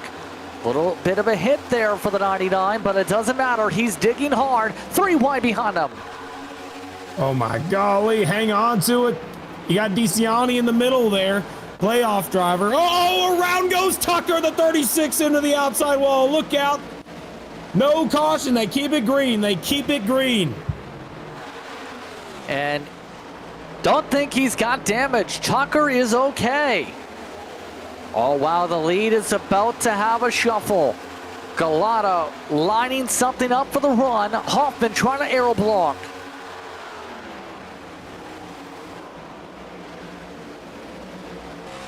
Man, I am just stunned to see this. It's so wild to me because, I mean, you know, I actually had the time to speak with Adam Benefield about these early runs with Galata, and I asked him, like, why, like, I thought it was, like, really cool that he's able to actually push this hard and like, you know, get to the front. But then Adam's like, everybody can do what he's doing right here, but their stuff would burn up before they got to that point. So Galata's here is able to push as hard as he can, and his stuff will be able to last slightly longer. I don't know how, but his driving style, whatever it is, makes that 99 is able to push and still able to make it last long run. He was able to do it on the first stage. Now he's trying to do it for the second stage. Now trying to catch up to the back bumper of Hoffman, who, remember, started from the pits. So what a recovery for the 92 to be leading this race now. Yeah, this is now going to be a good opportunity to see where Hoffman's full pace now settles in after having to push hard on the high side just to be able to get to second just about every single run. Now, can work from a position of potential strength here. Oh, and a huge hit. Galata just knocked the wall down. Did he break something? I'm looking at it right now. I'm looking all around that car, the 99. I can tell you right now, I do not see any wheel damage. If anything, a little bit of a scuff above the right rear tire, but that car still looks straight, still looks fine. Does not look like too much issue. But I gotta say, man, he gets inches off the wall going into turn 3 that time. He was just so dang close, but now he's closed up to the back bumper of Hoffman, and just behind him, Vroman's getting a front row view of this entire run. This is right now in a really decent spot for the drivers as we go here. Top 2 starting to check out. Vroman, we know, is good on the long run, though. It's going to make things all the more challenging. Everybody else just seems to be riding right now. I mean, they could be pushing hard if they want to, but I don't think that's what they're doing. I think they're just trying to keep the car underneath them. Everybody from Vroman on back, I think, might be doing that. Even doing some pushing right there. Back bumper, 83 to the 6. Now he wants to try and run something. Yeah, you see that right there. Everyone just staying lined up. So at this point, what's kind of going through your mind if you're a driver in this race, especially with how difficult it's been to pass unless you burn up your stuff? See right now, Hoffman now using the bottom rather than pushing on the top. So where's that mindset like if you want to be able to find those spots without destroying your tires? If I were in this race right here, I'm going to do an example here. I'll say first, fifth, and 10th. If you're running right now in first, Hoffman, you're going to be trying to save as much as you can, manage the gap, aero block, make sure nobody can catch up to your back bumper. And if they do, you're going to be sitting right in the way from them passing you. You're going to do everything you can to put air on the front of that car, pushing him tight, making it difficult for him to even try to make a pass on you. That's just the benefit of these next-gen cars. Now, if you're fifth, as it looks like we got a battle between Benefield and Delaney for sixth, just behind fifth, if you're Patrick Gitter right now, you got to be trying to save your tires better than the cars around you. You want your tires to be able to last to where you could actually pass them on a long run towards the end of the stage, just keeping your tires underneath you. But if you're running in 10th, a driver like Alex Murray right now, I'd be on the gas full throttle, doing everything I can, trying to catch back up. They're 3 wide right now. Look out. No contact, able to back out of it. The 7 car got out of the throttle to try and let them in. And just because of that, now Mesnard's entered the battle. Yeah, Mesnard having an opportunity to maybe pounce here. Trying to bottom, but Murray has better momentum for the high side yet again to be able to try and slice ahead of DeCiani. DeCiani just trying to hold on to stage points here. Problem is, doesn't have the line of strength, and Murray takes away the top 10, back up a plus 13. Murray's been staying around this spot tonight. DeCiani as well. Both of these cars have been really close to each other. Same thing with Mesnard. All of them have been just right around that top 10 spot. Nobody has really been hopping in there other than those guys. Simpson's there for a short time before his tires fall off. Oh, up front, look out. There goes Paul Hill in front of the field. One car's around. He's into the outside wall. Nobody's going to hit him. Look out. 98 spinning as well. And just like that, caution's out. Oh, look out, Llewellyn. Holy cow. Oh, I thought, Llewellyn's spinning in the grass after trying to avoid the Paul Hill machine. So both of the 1110 esports machines got loose there. Galata got loose. Hill got double loose. That's you do on iRacing. And around with some help with the 21. Oh, Mesnard got some contact via the internet connection. But outside of that, that was treacherous. Yeah, I'm looking at the side of Mesnard's car. It looks like Mesnard's actually going to be okay. That was just a visual glitch, not necessarily physical. The tires look straight. That car looks fine for the 73 of Mesnard. He might have gotten a 4X out of it, but that's probably it. But look at the 32 of Llewellyn. He was pretty far back from the field. He was on his own. And when he comes into this wreck just at full bore, caution was out. He doesn't necessarily need to be that fast. And he sees a car sitting on the track right where he's going. He aims down, but look at Paul. He's in the throttle heading down. And just because of that, he's trying to avoid the pit cone, which he does. And I don't think Llewellyn got a penalty for that. However, he did most certainly get a 2X for getting loose and spinning out.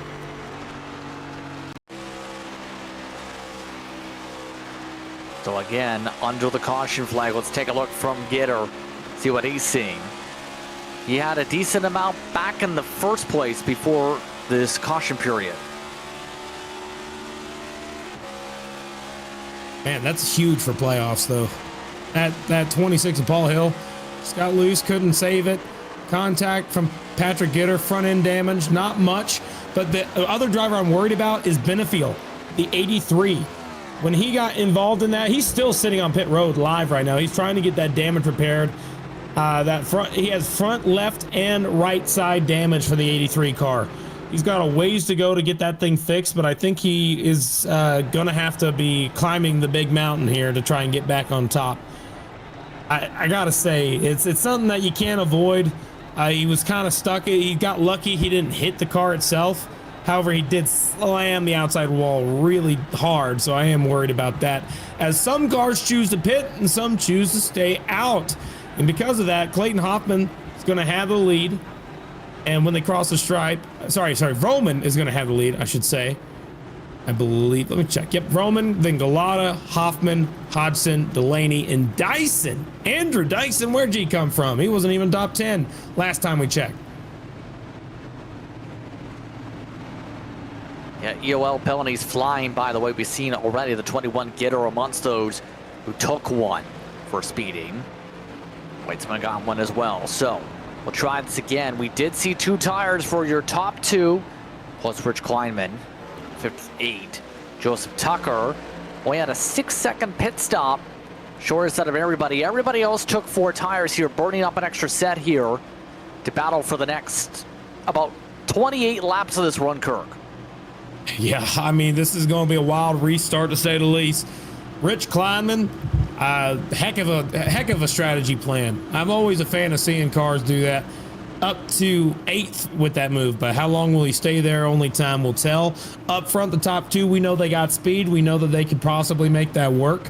And the extra set of tire they say they could possibly use at a later time if necessary as well. So we'll have to see if he's able to hang on. But Hoffman and Hodgson, I think, are going to be in pretty good position to try and steal some stage points here. Let's find out how this plays out. 130 to go in the race itself. Green flag is out for Vroom. Galata didn't get the fire off. Rich did not get a good launch at all. He's off the pace. He's really off the pace. He's not able to get through the gears. He's everybody's splitting him. Nobody wrecked, but he got so lucky that nobody hit him. He was way off the pace on that start. Yeah, that did not work at all for Richard Kleiman, who did not fire off. It is a bit of a hornet's nest with drivers like Delaney pushing, but it's going to be Galata. Contact for 3rd.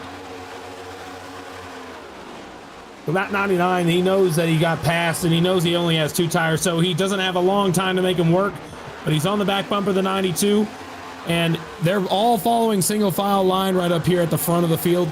How long will those tires last compared to the 4, and will he still have speed? He's trying the very top. They're going to be taking 3 different lanes. First is on the bottom, second's in the middle, third's on the top. Oh, there goes. I think that's Tucker around on the front straightaway. Look out, huge crash. Looks like Rich Kleinman was involved in that one, but also Joseph Tucker went around. Caution flag is out on the speedway, and Tucker had been running well tonight. Slides from 12. So he was running on his own, just got loose and hard into the outside wall. Got the 2 cars some damage as well. Held the brakes, and everybody behind them did a great job of trying to avoid. Kleinman snuck through on the top with some outside wall damage, but still, we're starting to get this flurry of cautions. I was about to say, we're starting to get a little chaotic here, and, you know, chaos just seems to happen with the full-length Cup Challenge. Always something seems to happen here, but look, oh gosh, heavy right side damage for Rich Kleinman.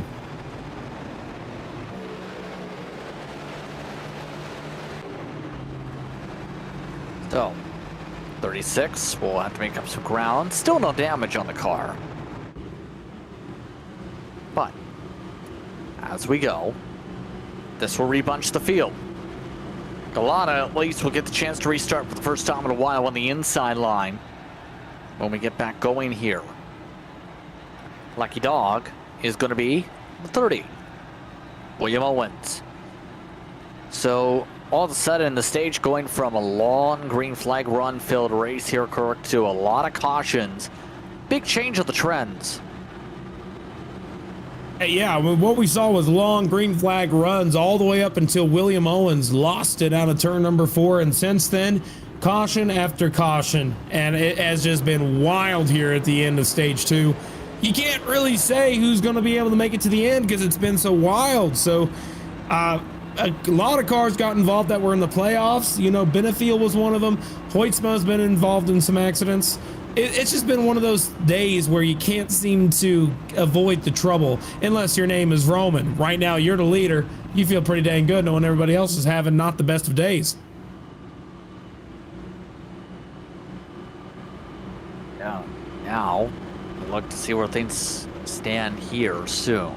Paul Hill, by the way, is amongst the men. He's still getting damage repairs, as well as the Hoytsmas on this caution period. EOL going Owens. He had to come down pit road to get some repairs done after the Lucky Dog, so he will take the EOL as you would expect. So it's feeling like one of those types of races where Vroom can try and fight things out. We'll have to see, though. Can Hoffman get the edge? This stage has been pivotal for points. Right now, it seems if you want to win tonight, you got to beat the 95 or the 92 in terms of the playoff drivers, I mean. Yeah, and I don't know if they're going to be anybody that could actually beat the 99, the 92, and the 95. Those three just have had leaps and bounds more speed than the rest of the field. All three of them, I think, are real contenders when it comes to speed. Now, when it comes to strategy, that's different. We just started lap 143 whenever they cross the stripe here. And whenever they go back green, this will be 10 laps after halfway. So we've already gone past halfway. We're at a point now where, like, if you're not at the front, it's going to be difficult to get there for the rest of the run unless you think of a way to make the third stage, which is really long. You got a ways to go for the third stage. You're going to have to find a way to get through the field, pull some strategy if you're not one of these three cars. If you're not Clayton Hoffman, who's had a great year, just hasn't been able to get all that many wins, but he's been in position for wins. And he's still here in the playoffs, showing that he has a chance to win this championship. Roman's also in the championship hunt, but Galata, he's in a different type of position here. He just wants to win races. That's the only reason he comes out. He's here to try and win and show that he and his team know what they're doing enough to be able to try and win just races here in the Full Length Cup Challenge, because that is a huge accomplishment in itself. If you can win an FLCC race, that is something you want to hang on your wall until you're a 90 and dead, all right? So that's the truth of the matter. I'm excited to see this restart and who's going to be able to hang on to it, as we only have very few laps before the end of this stage. So it's restart time once again. We still have a decent amount of laps to go in stage 2. Nicholas Roman and Clayton Hoffman control things up the front. Green flag is out. We're backing away. Nicholas Roman clears. Galata going for second.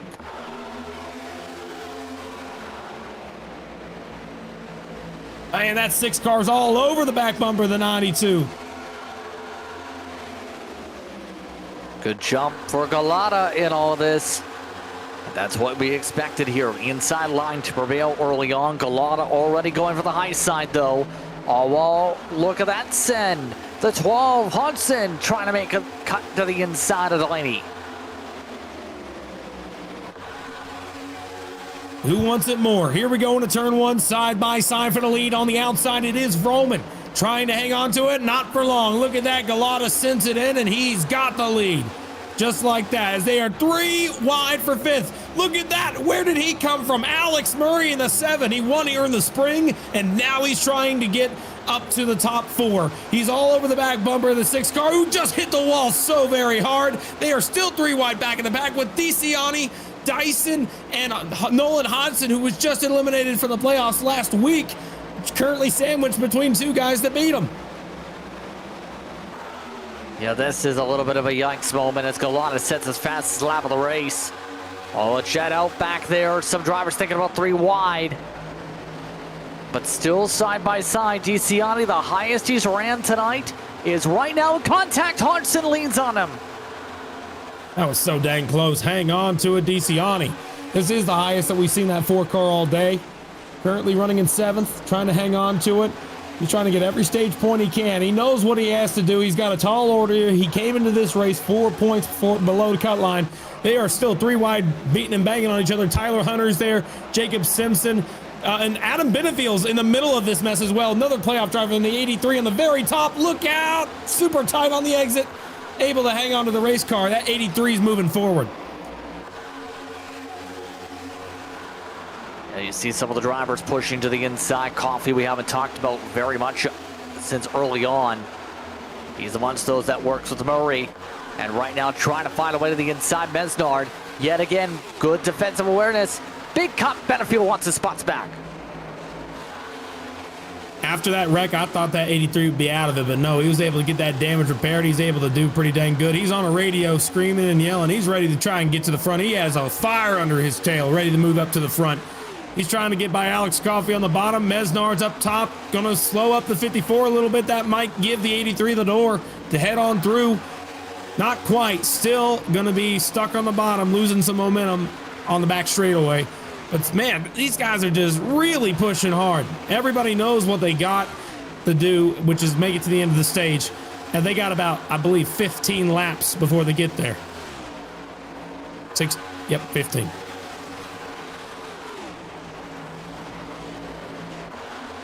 Yes, you see the slide. Benefield tried to slam the door, nearly got himself turned around. And yet again, things getting dicey here as Galano runs away up front, trying to keep it calm there. It's getting Benefield's spinning out the turn number 4, and they threw a caution. They threw the caution flag for the 83.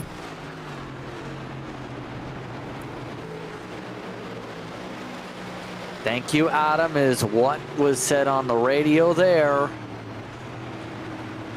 And that's going to put us back under yellow once again. Yeah, that definitely helps out the 83. I thought he was going to get spun around there by Gitter. It looks like he just was overdriving the car, trying to get from the back to the front. Car just snapped loose, wasn't able to save it. Spun out of the fourth corner there and just went through the grass. Didn't hit anything. Able to keep it straight. I think I saw a couple cars do that earlier in the race and they didn't get a caution, but the 83 there was able to get one. Lucky break for the 83 for sure.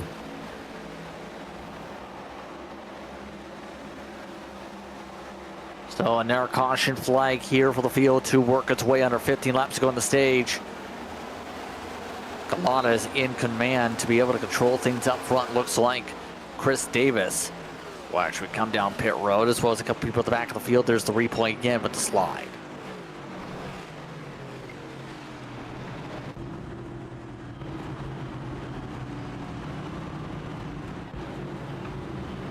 So what's it going to take to beat Galana now? Because again, when he's had clean air, he's been difficult to pass tonight. It's just been pit road has been the worst part of his race.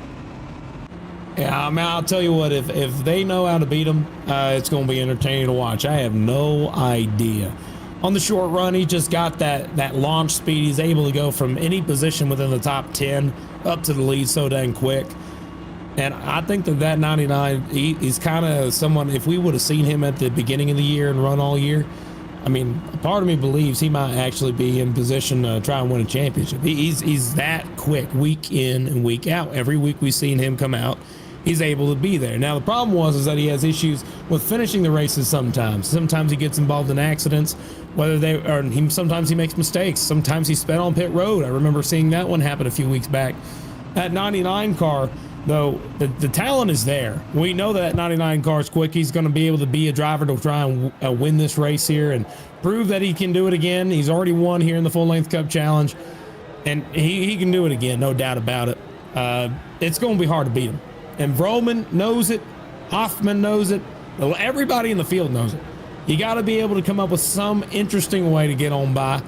And we know that they all are pretty dang close on speed, so maybe you start thinking, well, if the aero block, maybe we don't hit the brake to avoid hitting the rear bumper. I mean, that's like end of race talk. But right now, I have no idea what they're willing to do. I always ask that of drivers at the end of these races. I ask, what are you willing to do to win this race? What is on your docket to try and win this race? Well, because if you are willing to do something wild to win, then that just let me see it. That's it.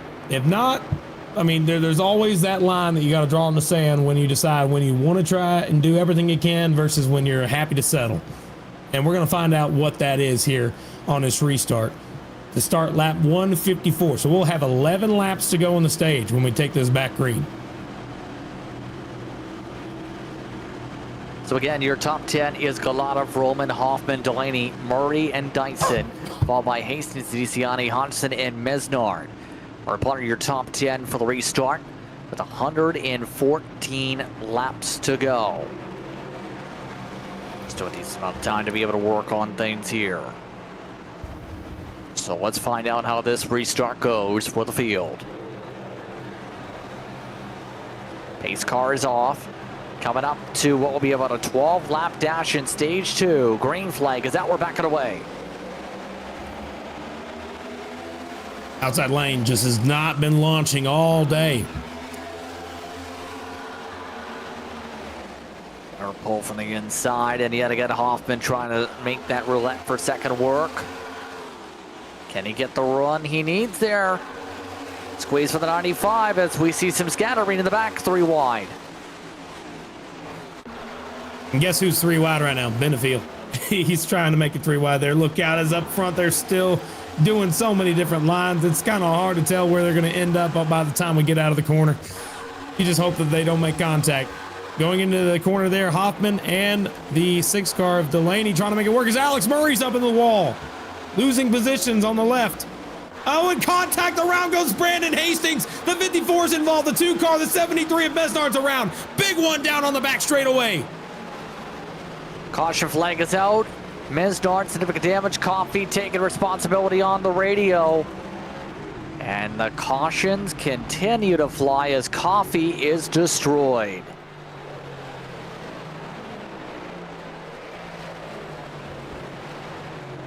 Let's take a look at what happened here. Says it's on him. He was side by side with Mesnard. Inside, trying to make a move on Hastings. Contact, sends him around. 73 gets involved as well. Multiple cars spinning and crashing on the back straightaway. We kind of got a zoom in shot here. Let's see if we can get a zoom out shot so we can see all the cars that were involved here. Looking out the back bumper.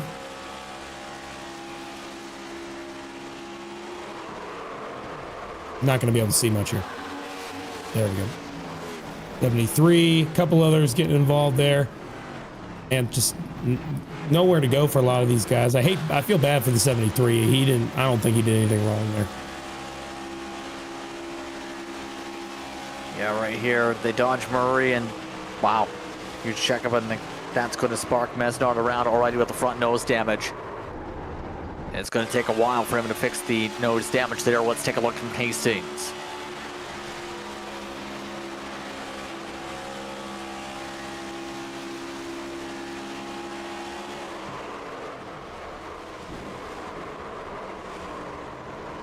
So, do you feel that contact was possibly with the Murray situation with everyone just having played different lines there? What do you think might have sparked that? I'll be honest with you. I think right there he had to run a lower line than he was expecting to. And because of that, the 54 thought that the 81 was going to go further up the racetrack. It was just a racing incident. Looks like only really 3 or 4 cars got really bad damage there, Hastings being one of them. But the cause of the wreck, it's just a racing incident. It's one of those things where if they would have had a little bit more room, the 81, that might have been avoidable, but not necessarily anything I'd say.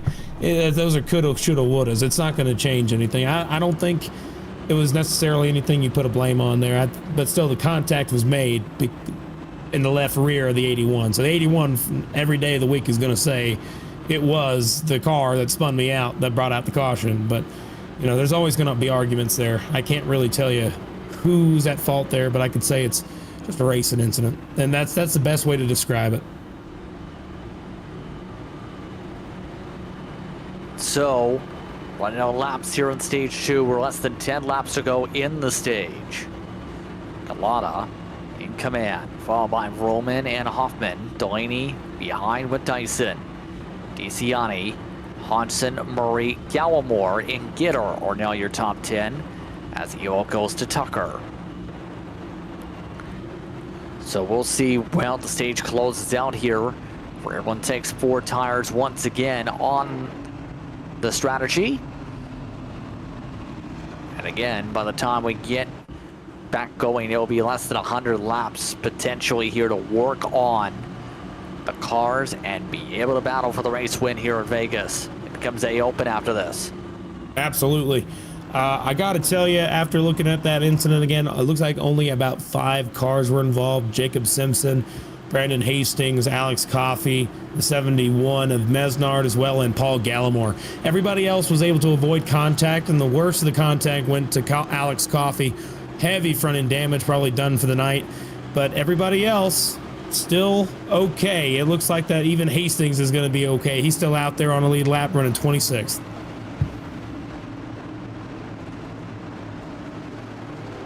coming up to the restart. This time through, we still have 28 on the lead lap. So Galata will be the one in command once again, who's led 122 laps for Bigfoot Chassis. Green flag is out. We're back on the way. Roman can't get down to block off Hoffman, as there's the run to block the arrow. Galata trying to block both lanes. Holy cow, man, they are just spreading out 3-4 wide throughout the field, but up front it is 2 cars going hard at it right now. Galata's going down to block some air for Hoffman.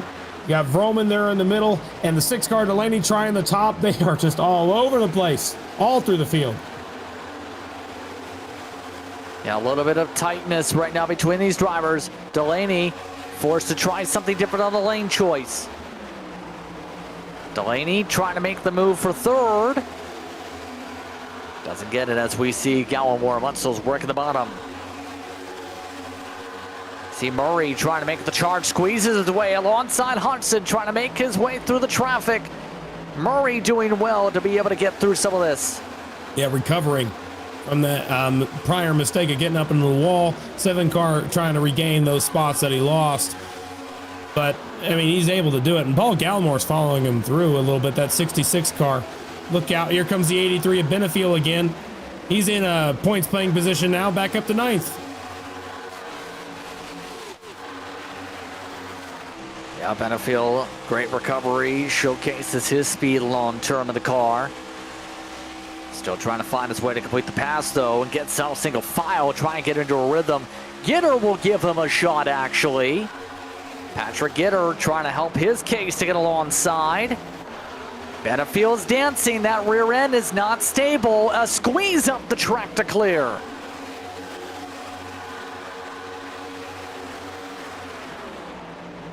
You know who's not involved in all this right now? Paul Hill. He's dropped out back outside of the top 20. A lot of cars are backing out. Those that don't think that they're in contention for a stage point in terms of the playoffs. But my goodness, up front, still Galata by a lotta. Yeah. Here comes some moves now for some of the errors like Dyson. Dyson gets back in line. Now looks to reshape the 6. Their dive for Dyson, trying to clear on by side. Great recovery from Dyson after the incident earlier on. Now back in position up in the front, really for the first time in a while. We're at less than 2 to go on the stage. Pit road is closed. I don't think that lead is going to be much contested, but this is the closest contested we have here right now. Take a look here. 41 diving in deep. Delaney hanging on to the middle laney. Tell you that right there. Coming out of the turn number 4. It's going to be one more lap in the stage to go. Who will hang on to it? All these two still not backing off. Still not making it done. Dyson sends it deep. He parks it in front of Delaney. Dyson clears. It's for fourth. For the spot, it's now the 41s. All well. As they battle it out through 3 and 4 again. It's Joseph Galata coming through the final corner. Green-white checker flag. Joseph Galata will win stage number 2. Vroman second, Hoffman third, Dyson, Delaney, DeCiani, Murray, Hodgson, Benefiel, and Gallimore are in your top 10.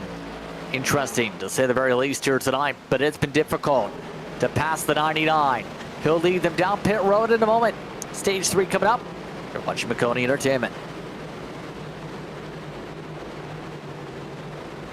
When you want to be the best, you can't settle for the rest. For anything on iRacing, there's just one name you need: Maconi. We now provide the best of the best in setups, paint schemes, coaching, broadcasting, and event organization. With cars across all 4 license classes, we have what you need to hit the track with confidence. Grab a subscription and save money while going fast at MaconiSetupShop.com/subscriptions. And remember, at Maconi Setup Shop, there are setups, but your victories.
Welcome back, everyone, to tonight's coverage of the FLCC. Some different strategies coming into play. We've had a lot of caution periods, and now Lucas Hoytsma will stay out with Bobby Anderson and Robert Miller. How will this go is the question. They are going to be on about 11, 12 lap order Goodyear Eagles here. This will see them up at the front in the case of Hoytsma, first time in a while. For Anderson, Miller, their first time tonight. Hoffman won the race on pit road over Roman. Galata lost spots again. Yeah, it just does not seem that 99 car could get a good pit stop. I don't know what's going on, but his pit stops are just not up to speed. Even though he won the stage, he's going to restart in 6th. And all he did was go down pit road. I don't understand what he's doing wrong.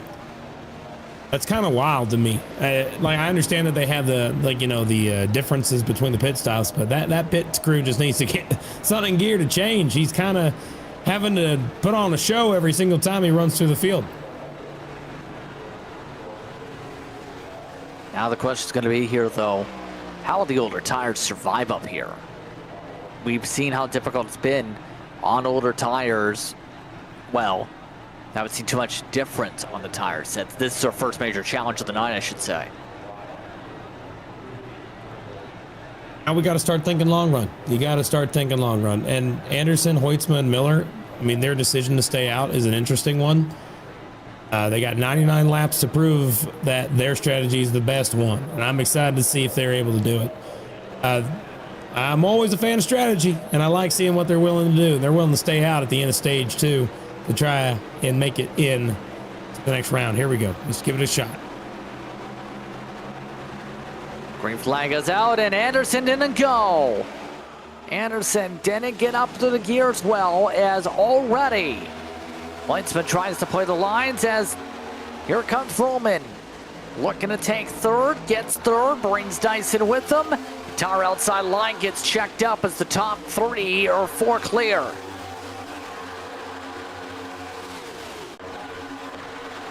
They are just so dang close to each other. Look at the 5 car on the top. He's going to end up being 4 wide. Look out, 4 wide coming out of turn 4. Nobody hit the wall. That's amazing.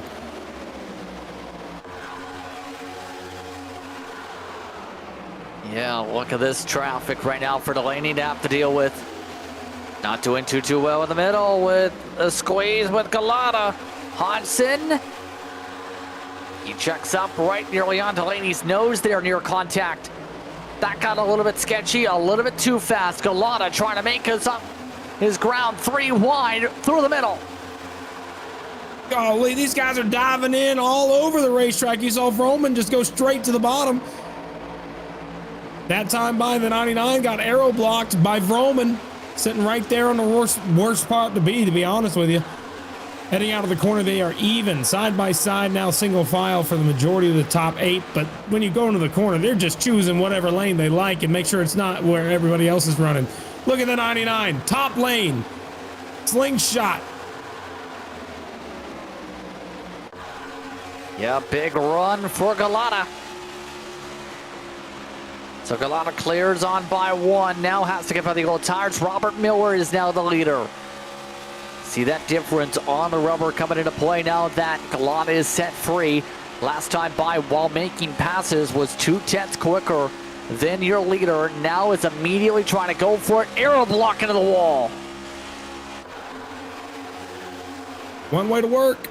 It does work, but Robert Miller, remember, he's on very old tires compared to Galata. It's expected for Miller not to be able to hang on to this lead for long. Yeah, it's been that tough of a night where Galata's just had a rocket ship to try and beat in this one. He's going for the lead to the inside. Miller lets him take the inside groove. Here, door-to-door contact. Galata gets the edge. The temperature flaring in the pack on the radio. Adam Benefield not making friends, apparently. Apparently did not like the moves from some of the drivers of the pack, like Simpson. He just got door-to-door contact with him. He's in the middle of a hornet's nest. Yeah, the 83 got into the 2 car was all the way up into the outside wall, and the 83 came up and hit him in the left front side of the tire. They're still straight on, but the 2 car lost a lot of track position doing that. But look at Mesnard, man. He's recovering well. Same thing with the 83. Both cars were recovering from their accidents, moving back forward. Still running top 15 for the both of them. And also Paul Hill was involved in an accident as well, still on his way forward as well.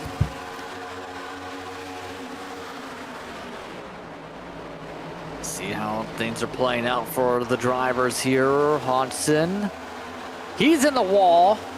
Near slam into the wall for the 12. Everyone trying to line up single file, try and settle things out. Less than 91 laps to go now with the run.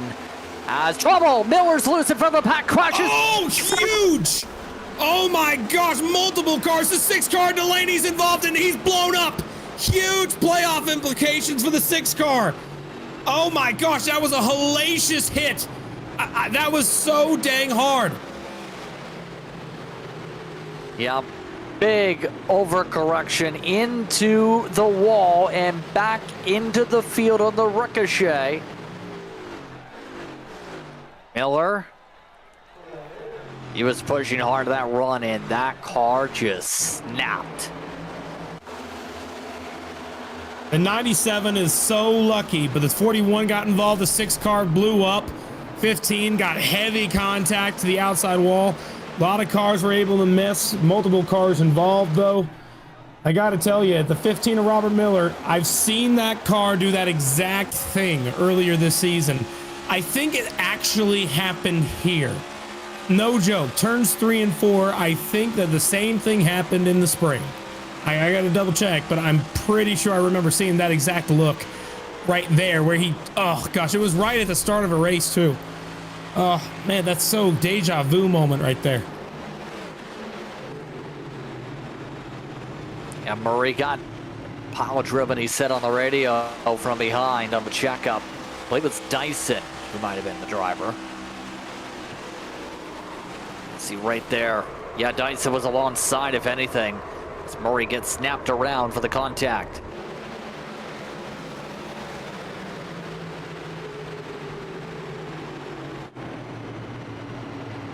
Well, this caution definitely changes things a little bit. Let's see some more drivers here.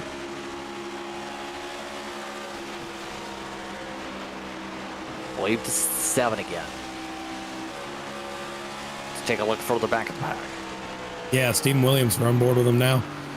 And then down through the smoke. Oh my, inches on the right side. Able to miss it. Holy cow. That could have gotten really bad, really fast for him. Absolutely. Going back and trying to find the race where that may have happened. I remember seeing it. It was early in the season, but oh yeah, it was. Here it goes. It was at Atlanta. He had a similar crash at Atlanta where he just got loose going into the corner and then snapped up the hill and just heavy into the outside wall. I just, you know, if we had a nickel for every time he did that, we'd have 2 nickels, but that's a lot considering what just happened. Holy cow. Heavy hits. So a lot of people with the pairs. No other drivers came in for scheduled stops during this caution. Miller and Delaney have already jumped out of the race cars. So all of the hard hits. So they'll fall laps down. Only 2 drivers involved in that accident were a part of the playoffs, and that was the 6 car Delaney and also Dyson. Dyson, much less damage, just some contact on the right side, able to hang on to the race car. But everybody else involved in that incident were non-playoff, Alex Murray being one of them. And it just looked like an accident that was just wild. You don't get to see that hard of contact in this series very often. This time last year, we saw a flip in that race. I mean, we still got 88 laps to go. That's terrifying, but man, that hit was just, I don't like seeing it, man. It scares me. Knowing that could even happen in real life too. That stuff happens all the time. So here we go. Let's see this restart. Galata, 88 laps to go. Is he going to be able to hang on? I have no idea.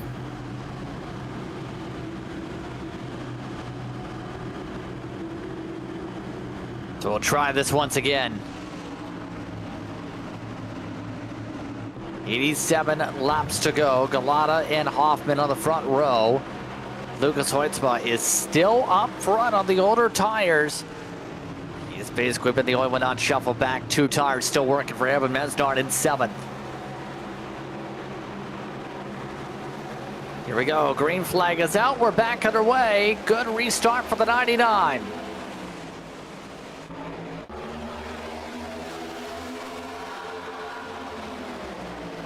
Alrighty, Vroman trying to retake second. He wraps the inside line. Nicholas Vroman's been fast, but it's been the matter of trying to find a way next to the leader. That's not going to happen. Big arrow block, big run for the leader. Galata gets the pole while everyone else checks up.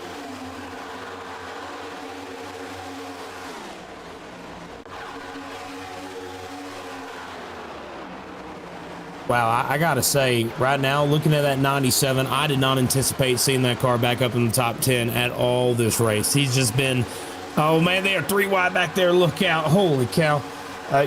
Nolan Hodgson back there, Zodiac and Rich Kleinman are all together there. But I can say I did not expect to see Lucas Hoytsma back up in the top 5 after his incident. He's recovered so well, and what a recovery for him. It's absolutely wild. And that smoke you're seeing on your screen is still Delaney sitting in the pit road. His engine's blown, but he's still sitting in the car. So that engine is still bringing out some smoke on the front straightaway. So just nobody else has had issues so far yet, but that 6 car still in smoke on pit road. We've seen some of the drivers like Benefield pushing right now. Benefield all over Mesnard. Yeah, gotta tell you, that 83, he's so fast. I always like watching Adam. He's got the ability to try and get through this field it's just so dang well. Normally we see it on the long run, but right now it seems like he's pushing a little earlier than what we normally see. 83 though, again, he's had kind of an interesting race, but where he's running now, I mean, it's a heck of a recovery for him and his entire team. It was awesome to see how that was able to be done. But he's side by side with Paul Hill, also having a tremendous recovery. Both cars were wrecking and spinning at one point in this race, but now they're back up to the top 10. See some of the drivers still getting the elbows out, though. Yeah, right now, you see the Fortress machine at Getter. He's got himself some speed again. Just got himself the pass on the outside, able to make the move and hold on to 3rd. We know Vroman likes to set things up for the long run, and these drivers will have to make a pit stop if it goes green here to make it to the end. These drivers can probably go to about 40-ish to go, give or take.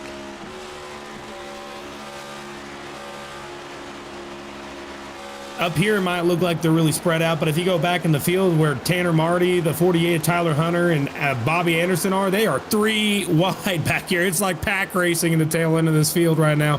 A lot of dirty air, really hard to pass, and these guys are just trying to survive right now. But look at the lines they're running. They're just all over the place. Yeah, right now just changing up line after line. Bobby Anderson has sailed all the way down into this pack, mind you. He's on fresher tires, but the fresher tires have just not worked in terms of his sake. Maybe Joseph Tucker, you can argue, topped off on fuel.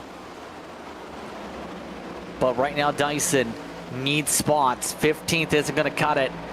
All with that cushion, it's still going to be difficult for Talladega. If he can at least get some decent positioning on points here. Absolutely right. You know, he's got to move forward. That 26, the 83, these guys, and DeCiani as well, Hoytsma, they are all in that top 8, top 9 right now. I can tell you, looking at this pylon, Dyson and, the 2 drivers going into this race I didn't expect to see have issues are at the tail end right now. 41 and Dyson, 6 car Delaney. I am just stunned seeing those 2 cars, one of them out of the race.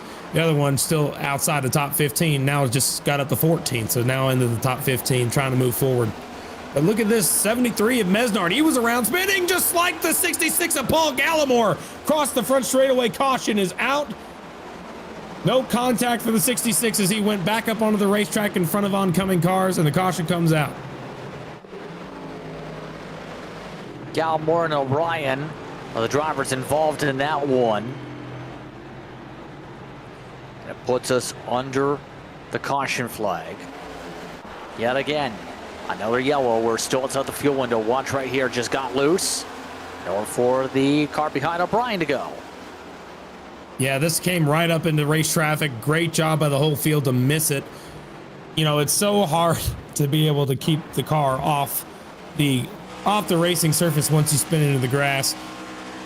But man, he just got loose. A little bit aero loose from O'Brien there. Not anybody's fault necessarily. He just got loose, but couldn't hang on to the car. And luckily everybody was able to avoid minimal damage for all involved. And we're going to get another restart. I mean, this has just been a chaotic race. It's been wild tonight, especially as of late. And race control has given a warning about all the caution flags at this point, Kirk. The field wants long runs. We're not getting them. Well, the field wants them. I can tell you right now, I don't know about everybody watching. I think right now we'd love to see some long runs, but these accidents, one after the other, has kind of created so much strategy. Take a look at the stint analyzer here. There's a lot of people that are going to choose to come down pit road. Well, everybody, it looks like that might be the case. 77 to go. Everybody's heading down to get some tires and some gas. I see very few staying out, if any. So it's all about now. Looks like Alex Murray's going to get his lap back. So that's good for the 7 car. But everybody getting tires and gas puts the strategy all together now. Now, will you take 2? Will you take 4? That's the question. I think 4 is going to be the right answer.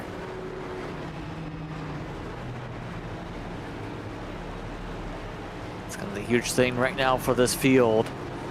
Let's see who won the race on pit road. Galata still on the jacks. Gotta go. Dyson, 2 tires, goes out first. Hoffman second. Wow. I mean, again, 99 just not having the greatest pit stops, but what a move by the 41 to try and get up to the front. That's one way to do it.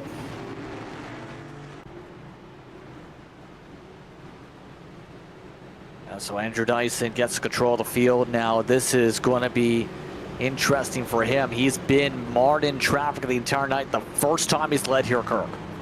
It also is the first time that I could say that all the drivers except for one that are in the playoffs are currently in the top 10. Paul Hill, DeCiani's 9th and 10th. You got Benefield there in 7th. 6th, Hoytsma. 7th, Vroman. Then you got Hoffman and Dyson 1, 2. This is just going to be exactly how it is the last handful of races, with the exception, I think, of Talladega and Martinsville. I got to say, you're never going to be able to, predict Talladega. You can't. It's really wild card.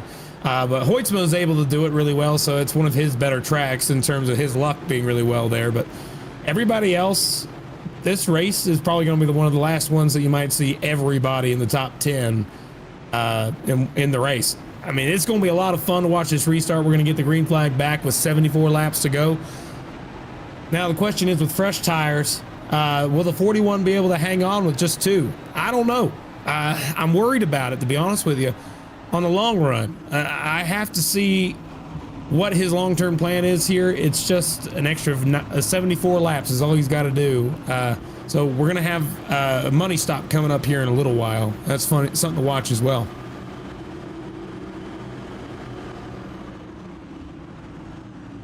So we're going to get regrouped here with 74 coming up, laps to go. Dyson, Hoffman, Galata, Gitter, Vroman, Hoytsma, Benefield, DeCiani, Hill, and O'Brien are in your top 10. First time up in the top 10, really, for Sean O'Brien. Still have 27 cars on the lead lap, but a roll of the dice to see if Andrew Dyson feel a little bit lucky.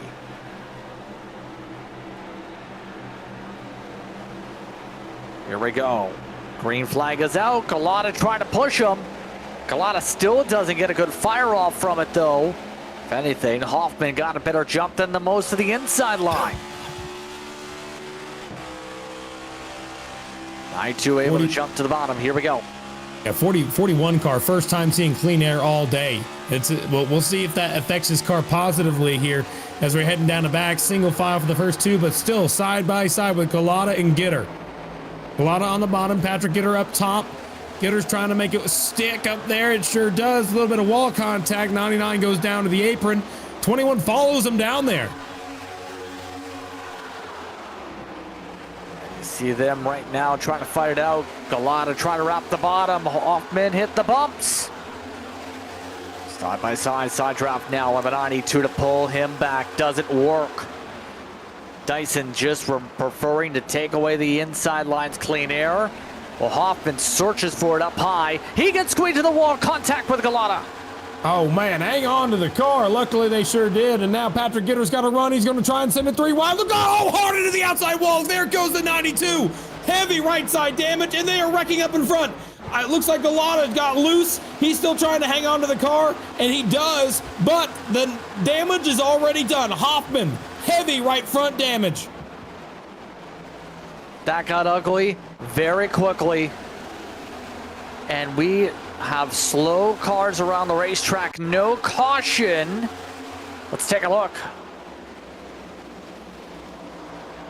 21's contact there. I can't really tell from that angle. I'm going to have to look at it another way. I got to see another angle of that. There's no way that I can tell you that what happened there otherwise. That 92, though, man, he was having a heck of a race. He was fast. Andrew Dyson has now scooted out more than a 0.8 of a second lead here now. Yeah, this pack got separated out pretty quickly.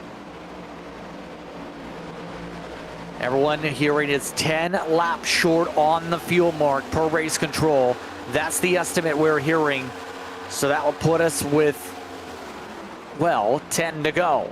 That sets up lap 198 is that fuel mark. So these drivers are not going to be able to stretch it unless there's a caution. Now, if there is a caution 5 laps from now, it should be in the green light on fuel from here on out. All that being said, 2 tires working perfectly for 1. Benefiel making his car work for 3rd. Wow. Ah, man, so many interesting things like that's really changed the perception of this race. That 99's recovery is going to try and get back up towards the front. He's already been on the march. Galata's already up to 5th, and he's looking for more. But, you know, Benefiel also running 3rd. What a run to get back up there. Vroman's been up in the top 2 all day, but also Hoytsma was in the back of the field for the majority of the first 2 stages, but look at him now. Top 5. So just the amount of recovery we're seeing from some drivers and the absolute shock from the 92 car getting the damage and now currently sitting on pit road, practically done. That ruined his day, took him out, and that's going to hurt his points chances here of making it to the round of 4 after that. Oh, look at this. 97 with the bobble. And that's going to see, just as that point gets made, Hoytsma lose all that ground. So there goes that conversation point you were just talking about, Kurt. Yeah. Oh my gosh, man. Just crazy. He's on 2 tires, though. You got to remember that car's set up pretty loose right now. He's got to be able to keep control of it. Sorry, 4 tires, I should say. He just got loose on his own, didn't he? Yeah. Just riding on the bottom of the racetrack. But all this is now with top 4. Single followed out, 65 laps to go. Coming up at the stripe. Should be in the green light on fuel from this point forward, but expecting these drivers to try and stretch as far as they can without going too far to risk getting lapped over the course of the run. Gitter doing what he needs to do as the sun starts to set. Been a good race for the 21. Fortress Machine have seen him throughout the season do well in the speedways. See why. Yeah, he's definitely looking for another win. He won in Daytona. He made it to the playoffs because of that, but he got eliminated in the first round. Wasn't able to get another win. And here he is now, just trying to get a great finish today. But he got involved in that contact with the 92, got into the back bumper, got the 92 a little loose, but he was trying to make room. I think it was just racing deal, but you know, it's unfortunate there for the 92 again. But Gitter is able to get away with it up to fourth now. Currently running in a good spot and a good opportunity to be able to capitalize on his current track position. As we're looking at the 12 car, Nolan Hodgson trying to make the top line work as he's under fire from Lucas Hoitzmer just behind him. Yeah, see at this point some of the air drivers like Simpson also doing a good job here. Jacob Simpson, roller coaster season. The scoring pylon's been up and down that pylon all night long. It's been everywhere but the top of it so far. Everywhere but the top of it, that's about right. Man, Jacob, but I just like to see him make it to the end of this race and get a top 10. I think that'd be exciting for him and his team. He'd be happy. But sure, if you can get more, get what you can. But the 4-car, DeCiani should say, just in front of him, trying to, keep the track position, currently running in 8th. Having a great day, considering that he was 4 points out. He's gotten stage points. He's been up in the top 10 most of the day. That 4-car is recovering and doing what he needs to do, staying consistent. That's why I call him Mr. Consistent week in and week out. That 4-car just is able to be in a position to finish well most of the time, with the exception of if he gets involved in incidents. But right now, he's having a great day.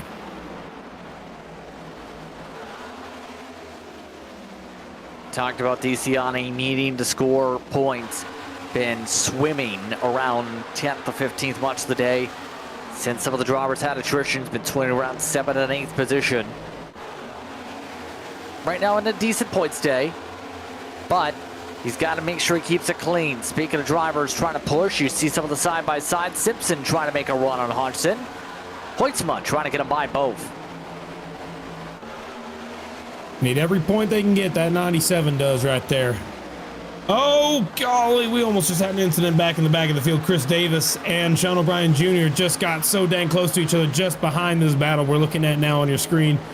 Able to hang on to the race cars for now, but not for long. 65 just got loose just behind him as well. And there's a lot of cars that are just having issues out on the racetrack right now, but this battle just seems to persist.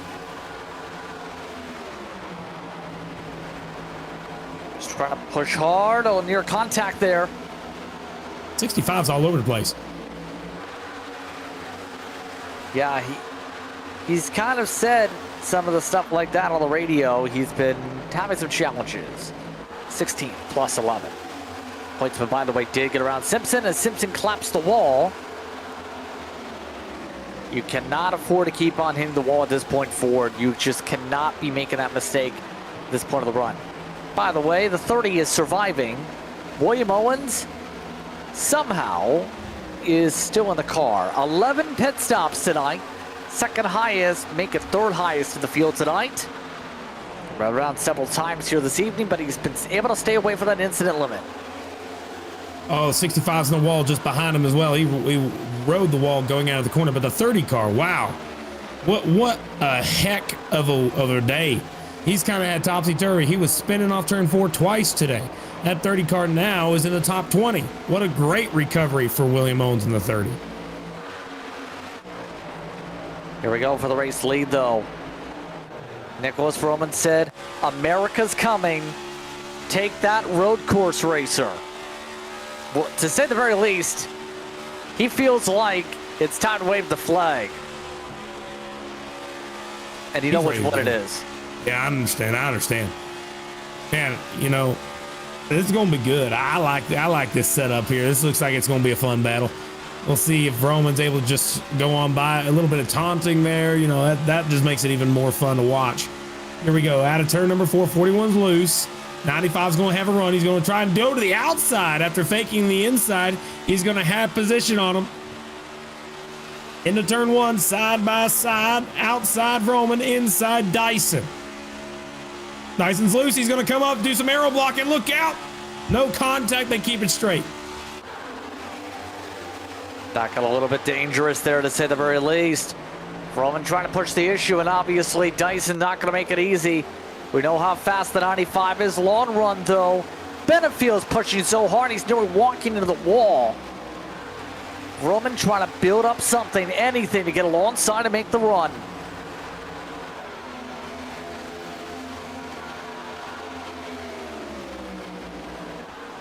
Not just him, though. Look at the other two cars. Patrick Gitter and Benefield, they're catching up to him as well. Both cars.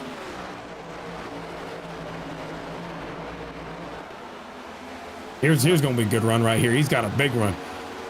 Going to make a move going into one. I think that's where it's going to happen, if it's going to happen at all. He's going to go real low. Let's see if he shoots it. No, he does not. Stays right on the tail. Now he goes to the top. Going for an exit speed run here. Let's see how it looks. Yeah, didn't look really good there. Actually didn't really gain too much ground there. He is going to try into 3 and 4. That's where it's been working decently, is on that part of the track. That 41, you know, he said here, he said here comes America, but America's still right on the back bumper, man. It's so close. He's trying, but 41, he's just that good. He swept all the road courses.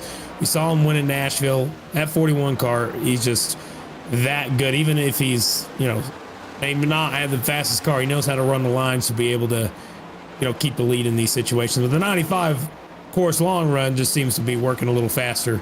We'll see if he's able to make his way around. Keep an eye on that there, yes. Looking like Roman still preferring to stay out of the bumps, as you would expect. They have now broken away from that battle for third between Gitter and Benefield, where Gitter did swap in front of Benefield as we were focusing on the leaders. That's allowed them to build up a 4 or 5 tenths of a second cushion, the top two, with the rest of the field. 50 laps to go. We're almost halfway through the field run.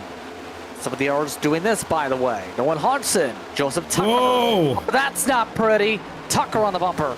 Well, Tucker they ain't happy with each other. Holy cow, these guys are racing each other like they have it out for each other right here. This is awesome. Oh, this ain't over. Look out, here comes turns 3 and 4. I'm a little worried, man. Yeah. Getting argy-bargy here. Don't really want to see that at this point of the race. Especially at Vegas. Maybe at Martinsville at the end off the round. Oh, heck yeah. Not tonight. Mm-hmm.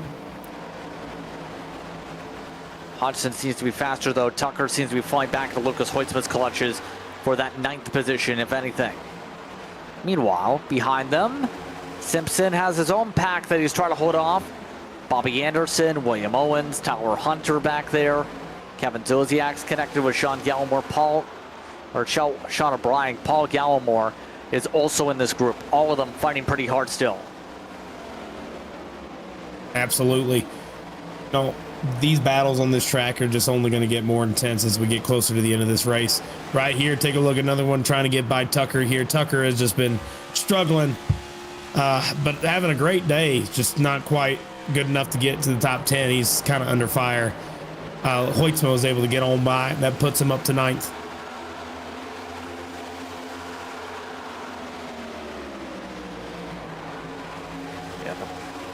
Hoytsman needing to claw back these spots. It's been a very difficult night for the 97 from the get-go. We'll see if he's able to survive for the very end for points. Evan Mesnard's been able to claw his way back up into the conversation for 10th again. Remember that front nose was caved in from one of the crashes earlier. Front nose is fixed, and the charge is on to be able to pass the ever-slipping 36. You know, I gotta say, it's not just the 36 that's slipping. The 95 for second place is slipping. He's lost now 3 tenths to Dyson. So over the course of this run, things have been changing. And now look at this battle right here. Still side by side, Mesnard on the top, trying to make it work. Man, what a day for Mesnard. If he's able to get a top 10 out of this, that'd be phenomenal for the 73.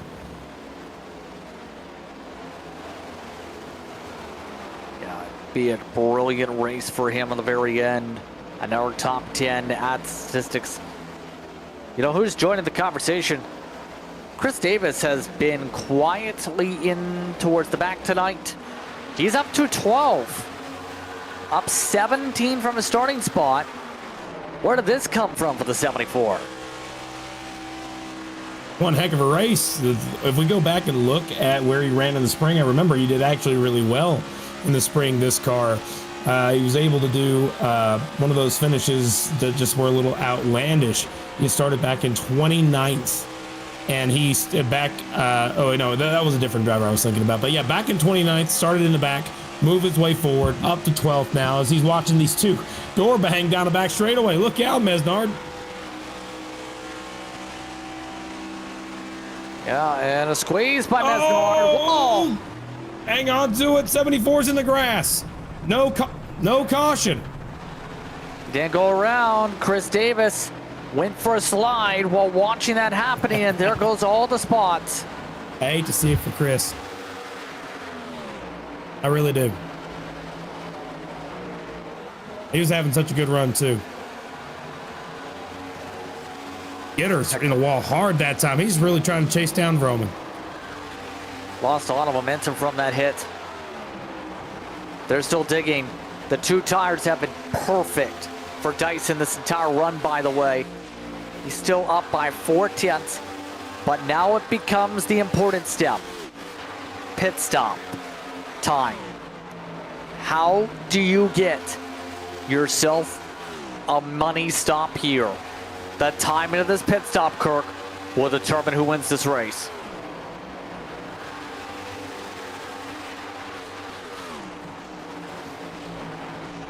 Race stays interesting, that's for sure. I gotta say, looking at the drivers that were involved in some incidents in this race, the recovery has just been nuts. I've mentioned this a couple times already, but I gotta say, it's just, you don't expect that to happen. Dyson's been involved in a couple incidents. He's leading this dang thing. You also look at Benefield. He was around spinning in the grass, just like similar to what we just saw out there on the racetrack. Also, able to grab that caution, get back up there, and now running top four, I should. You understand what I'm saying. And then, of course, Paul Hill, he was spinning out of turn number 4. He's back up there in 6. Now, DeCiani's the only one that's really had kind of a, relatively calm day. 7 car of Alex Murray up and out of the way.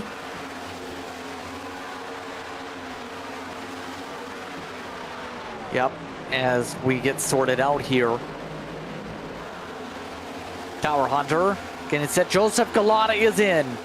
Leader window is open. Galata goes for the undercut. Compared to his competitors, he has led 150 laps tonight. Can he out-strategize to get the lead back and then try and hold on from here? And hearing a lot more pit calls over the radio, Kirk. Once the 99 chooses to come down, they know he can push hard early runs, so this kind of forces everybody's hand. They kind of got to come down. 2 tires for the 99. That saves him about 4 seconds on the racetrack. Gitter has already gone down and has brought Paul Hill, Nolan Hodgson, and many yards with them. Will this be a 2-tire stop also? We've ran near 40 laps. And the answer is, it's going to be 4-tire. This is going to be a big difference. That might be the decision to see who wins the race. Will 4 tires win or will 2 tires prevail? That's going to be the story at the end of this race. There's Nicholas Roman. Will he respond with 2 tires? Has to know what's going on with the strategy. Been hanging out with the Conti guys tonight. You're in revs at the throttle. Is he going to go? Yes, he will. 2 tires. Adam Benefield just peeled down. Dyson stays on the racetrack. That's a risky play for your leader. Very risky. Considering that, during warm-ups, he's running about a second off of what he ran during the warm-up. But in terms of lap race pace, we'll have to see how this stacks up. Dyson, DeCiani, and Hoytsman are all still out there. See where things cycle net. Benefield's off and away. Benefield also went with 2 tires, but is also getting zoomed on by right now. Net advantage is Roman over Galata by a couple car lengths. Dyson still marching ahead. Coming to 34 laps to go. Lucas Hoytsman staying out. Evan Mesnar, Joseph Tucker, Jacob Simpson, William Owens, Stephen O. Williams, and Daniel Wallen, should say, are the only drivers yet to pit yet.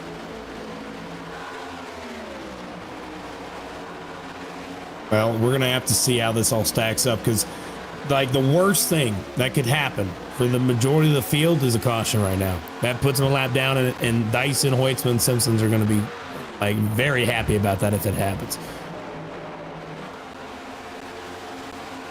Benefield is 2.6 back on the 4 tires to these drivers. He's the next highest up. Patrick Gitter cycled a near second behind that.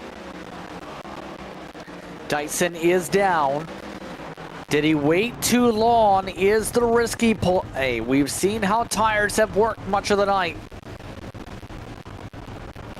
See if he takes the 2 tires. He might be forced to take 4, if anything, Kirk, on the left sides. Yeah, he's taking 4. Just like that, back out on the racetrack for the 41 of Dyson. Will his strategy play out? We're going to see where it ends up for sure.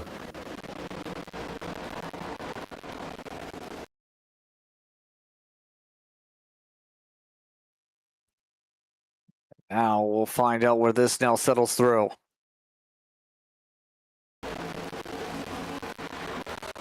Got around to 32 laps to go here in the race. Right now, Roman in the net lead. Dyson, with his call, lost an arm and a leg, if I'm looking at the delta right. He's going to be well back by at least 8 seconds to the pink 95.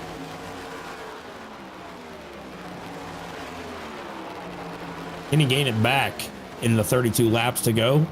Only time will tell.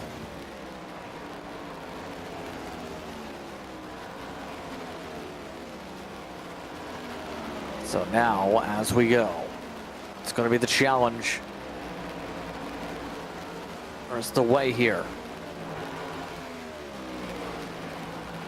So we'll figure out if Galata's going to be able to get the run, be able to do something, anything, to find a way through here. Galata trying to find a way with clean air. And this is going to be the battle for the eventual lead once this all cycles through. So just keep your eyes on these two. This battle, it's just beginning. 30 laps to decide who might be the winner of the Full Length Cup Challenge. Race number 1 for the round of 8 here at Las Vegas. I'm in. I got to say, this is going to be a decision that might be surprising to some for them to stay out and just take 2 tires. But now the question is, will anyone on 4 be able to catch them in a reasonable time frame? Because right now, Benefield is about maybe 3 seconds back from them. If you're looking at the lap times, they are running nearly identical lap times now, but the long run speed is where this is going to be really affected.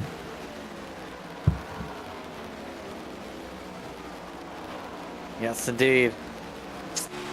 So you see Dyson gonna have to figure out a lot of time. He's only 2/10 quicker than the leaders as we go. The math's not mathing. That difference just is not enough right now, to say the very least. Oh, wow, your net leaders are going to be in traffic. Froman and Galata are having to deal with a lot of lappers as we go, and they haven't really dealt with lap cars all night here. Yeah, only a couple cars I've ever seen them pass that were more than a lap down here, so it's going to change a little bit, but I think they only got 2 more, and then they got a lot of open track after that, so that's something to keep in mind. As we got Kevin Zosiak getting a black flag there. Bottom of the racetrack, turn 1, there's a slow car on the very bottom of the racetrack. Who is that? That was Zosiak. Zosiak cut through the grass. And he's going to get lapped here and have to come down pit road because he actually went inside the commitment cone on a slide down the racetrack. 26 to go now as they'll zip on by the 37. The Ladybug stays low. Galata goes lower. Now goes up high. Trying to find a way around, trying to find the line that's going to get them up to the front. They know what's at stake here. Whew, man, 25 to go when we hit the line. these moments are what we love to wait for in racing. We love to wait for whenever we get down to the nitty gritty, 25 to go, and it's all said and done on the pit road for now. And it's all about who can have the best race car on the racetrack, trying to chase them down. They got to navigate lap traffic, and they got to be able to maintain their speed. If we could, can I take a look at the lap times? Can we get the lap times up on the board just for a quick moment to be able to see how that 41 is doing? 41 last ran a 29.5. That is more than 0.4 quicker than what Galata was running. So that's a big deal. That is a big deal, but it's still going to be extremely difficult to gain all that time in 24 laps unless the consistency stays up there from Dyson. 4 lap difference on the tires, remember. It's going to be the major thing. And Benefiel also took the 4 tires, but a 3 lap older tire set. He's only matching the tires of Roman and Galata. So there's so much math that has to come into play here. And Dyson, at the very least, has clean air. The tough thing's going to be, when he reaches by Benefiel and Gitter, will he be able to keep up the speed in dirty air? No, that's the real question. He's been running in dirty air most of the race up until that last run there. So I think his car, he knows how that handles in dirty air. He knows how to navigate it. But being able to chase him down, that's going to be the real question here. As the top 3 have really evened out on lap times. Galata's slightly faster than Roman that last time by, but only slightly. And as this continues down to the end of this thing, it's all about who can maintain their pace and still be able to win this race. That's it. I think that Dyson will have a shot. If there's a late caution, that might help him out too. But if it stays green, he's going to need a lot of help to be able to get back up to the back bumper of these guys.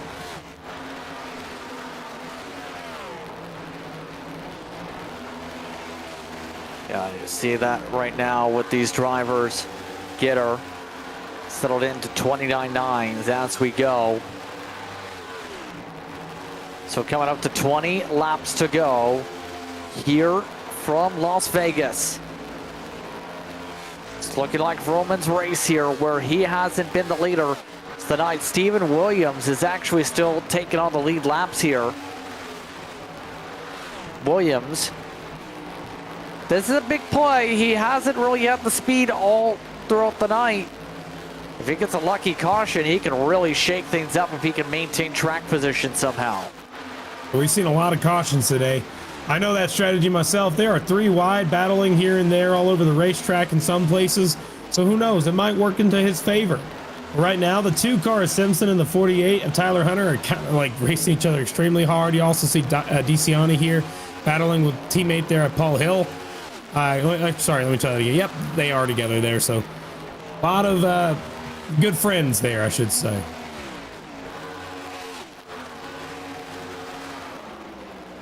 Steve Simpson making a charge inside. That's for 14. Tyler Hunter still up +5 despite that move. Okay, night for the 48, who's had some moments being able to hold on and stay out of the trouble in the pack here. Yeah, top 15 for him right now. Just trying to get to the end of this race. I'm sure when Steven Williams comes down pit road, that will change some things up towards the back of the field and where he ends up. A lot of guys will end up getting by him. But you got to give it Steven Williams trying something else. You got to try something. If you know you don't got the speed to be able to stay up front, might as well, go for broke here. You got to try everything you can to try and get a caution. And staying out like that is the best way you can get track position and possibly maybe even a caution. Because I think that we actually had some smoke in turn 1 just a second ago. Yes, Joseph Tucker got loose on the apron going into turn number 1 a handful of laps ago, and he's slow on the bottom of the racetrack in turns 3 and 4.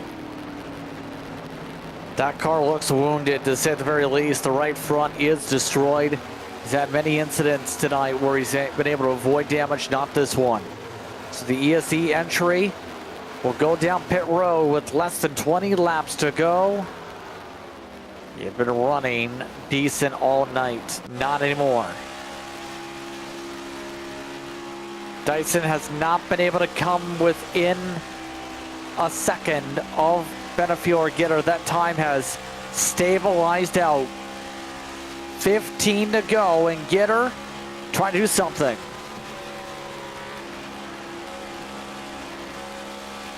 Absolutely. Trying to get up to that back bumper. Oh, man, that 83 is real loose right now, to say the least.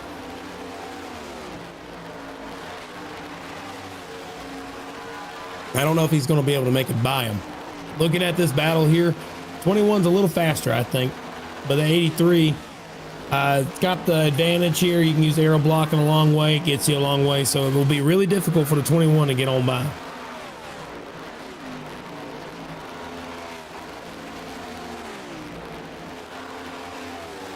Yeah, but now the challenge is on. Where will it go? Here's the question on the run. Right now, Benefield preferring to run that second line, take away Gitter's line. Arrow block still. Try and play defense here. Try and do anything to hold on to the spot. Still be a great points haul for the 83 after what's been an up and down roller coaster for the Conti car. Oh, and Benefield's loose. Benefield spins it out. Benefield's in the grass. This time, no caution to help. And he'll go through this Las Vegas. Now the caution comes out.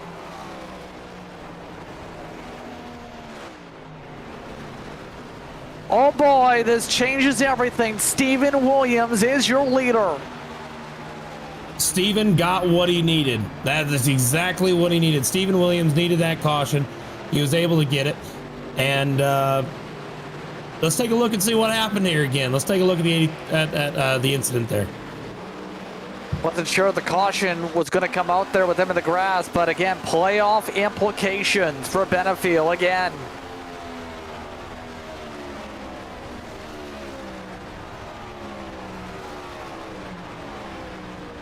I'm looking all over the racetrack for any other danger to the track. I don't see any. Right there, the caution came out real late too. That absolutely saves him here in terms of track position. Still going to lose most of it. Came out 11th on the slide out of the grass. Man, that just changed everything. So 11 to go at the stripe.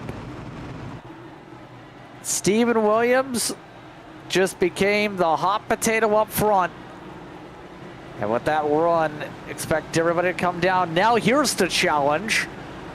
Do you take two tires again? We've seen a lot of two-tire calls early or on in the green flag stops. Yeah, take two. Absolutely take two. No gas, just two tires and you're good to go. I don't see four tires working out after 12 laps. Two tires is what you need right here, right now. Unless you took two tires before. I mean, Dyson's in a pretty good spot. He's got fresh left side. So that's going to help him out on this restart. But oh, golly, sorry. If there was a chance the 41 could have hit Paul Hill, but they ghosted through each other. It was so close. But you can see, told you, Dyson, two tires. Roman getting out in second. So Evan Mesnar, Jacob Simpson, Tyler Hunter stayed out. Andrew Dyson, I'm not sure what he did. I have a 2.7 second stop. He just stopped in the box and drove off. He might not have had. Did he have tires left? I mean, that's weird. That's a great question. Who had sets left? Well, it's pretty clear Evan Mesnar doesn't. He's Simpson and Hunter playing the roll of the dice. Steven Williams on four tires came out ninth. I think Bobby Anderson also tried to take a set and realized they were out too. So some people pit and didn't realize they were out of Goodyear Eagles.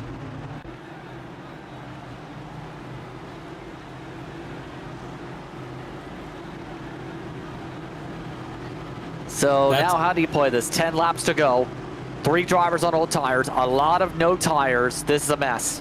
I've been watching the full length Cup Challenge and participated in the full length Xfinity Challenge all year. I could tell you that these guys, like, it just always comes down to something wild to make this race just out of left field. Think about this. Evan Mesnard has not won all season, has had kind of an abysmal season, to be honest, but today he has been on his game. He has been just leaps and bounds better than what his averages and his statistics were expecting of him.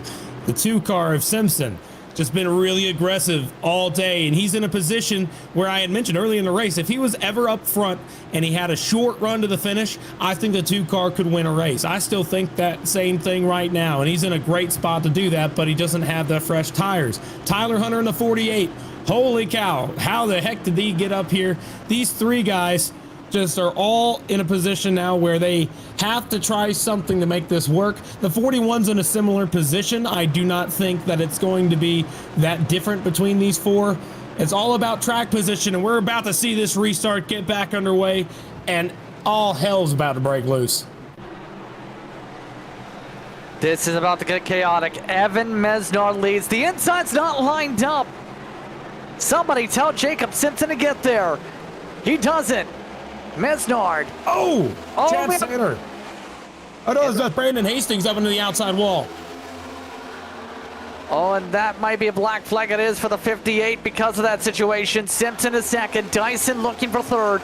Absolute chaos starting to break out. Simpson going for the lead as they battle hard for third. 3 wide for that spot. Hunter gets shuffled. Simpson takes the point. Oh my gosh, take a look at that coming out of turn number 4, but look at Roman. Roman's catching up. Dyson's in the back bumper of Roman, giving him a shot on the front straightaway. Still Mesnard, still 2 cars Simpson. Jacob Simpson leading this race on a short run. This is going to be wild. Look out. 95 still got that speed, though. That speed's going to be so hard to contend with. 73's trying to pull him on the outside. This ain't over, but here comes Joseph Galata in the 99, diving it in on Dyson, able to make the pass, and now the 73 of Mesnard has to lift. He got tight into the outside wall. The front tires pick up. DQ, he's out of the race. He is out of the race. Hit the incident limit. They keep going. Still green. 2 DQs, Hodgson and Mesnard in the past lap. Roman now leads over Galata with the chaos. Ginner going for third as well. Much pressure tires working like a charm here. Dyson still good, decent points haul, but Simpson getting freight trained. 7 laps to work with as everybody tries to get around the 2. Look who's coming, it's Paul Hill. Where did Paul come from? Jeez Louise, that 26 car just on the move, moving straight through, passing the 2 cars Simpson. Simpson unfortunately doesn't have the tire to make it work. Still, man, give him a heck of an effort. Same thing with Evan Mesnard, had a heck of a day, just did not get the finish they wanted. I can say right now, this race is not over by any means. 6 laps to go. The 99 has some front end damage after looking at it. The front end is caved in. He will probably not be able to make that chase all the way down to Roman. Now the 21 of Patrick Gitter is trying to make it work, but Paul Hill, man, he's on a mission. DQ, Brandon Hastings out of the race. Yikes is all you can say. Tempers are flaring, tempers are popping. Hill is flying past all these cars.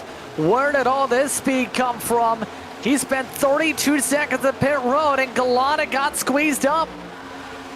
Hill is one of the fastest cars on the racetrack right now, but he's running out of time. He doesn't got the time. He's got to go now. He's got to hammer it. He's got to be pushing right now. Roman, on the other hand, doing the exact same thing. I guarantee you he's not going to be letting up. And now the 26 car is gaining ground. I don't think this is over by any means. Paul Hill chasing him down. This is what it's all about. Back there, Galata gets into the outside wall. He hits DeCiani on the bottom of the racetrack. Right now going the Galata special speed when it comes to most of the race. But things have not gone his way at the very end of some of these ones when he's had a chance to win. DeCiani still trying to clear, coming up to 2 laps to go. Right now, Roman just needs to maintain. DeCiani takes the spot for the 99. Now can he take the air off the 21 spoiler and take away 4th spot? Final 3 miles from Las Vegas. 2 laps to go, absolutely. Here we go. Turns 3 and 4. Paul Hill, that last time by, ran a 29.6. So did our lever, 29.6.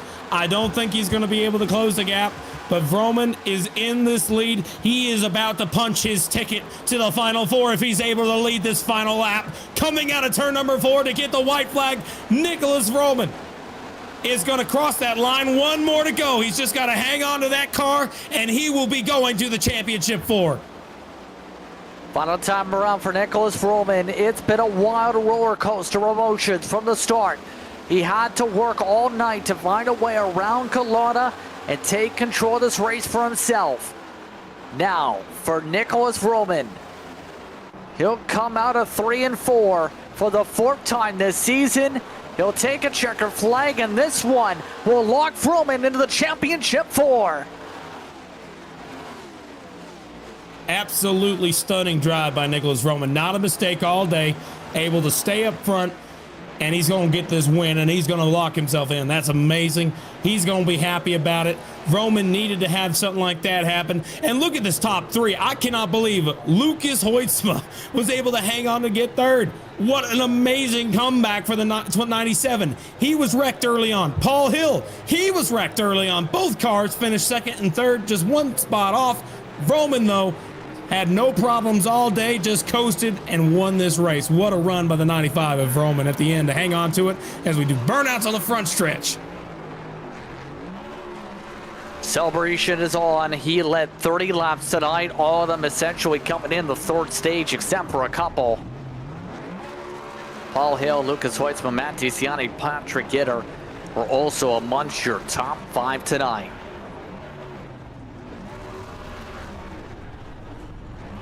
Take a step aside. When we come back, post-race coverage. You're watching the FLCC on Maconi Entertainment from Las Vegas.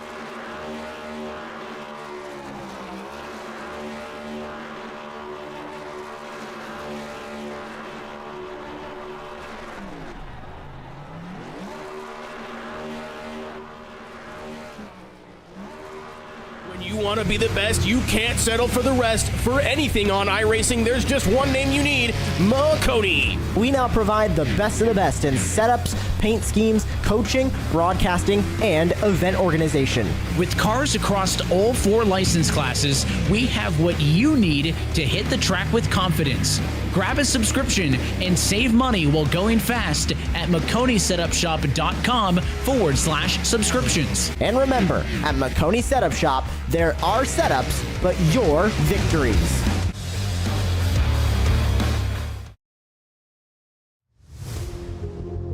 Welcome back, everyone, for tonight's coverage here on Maconi Entertainment. The FLCC was an eventful one here in Las Vegas.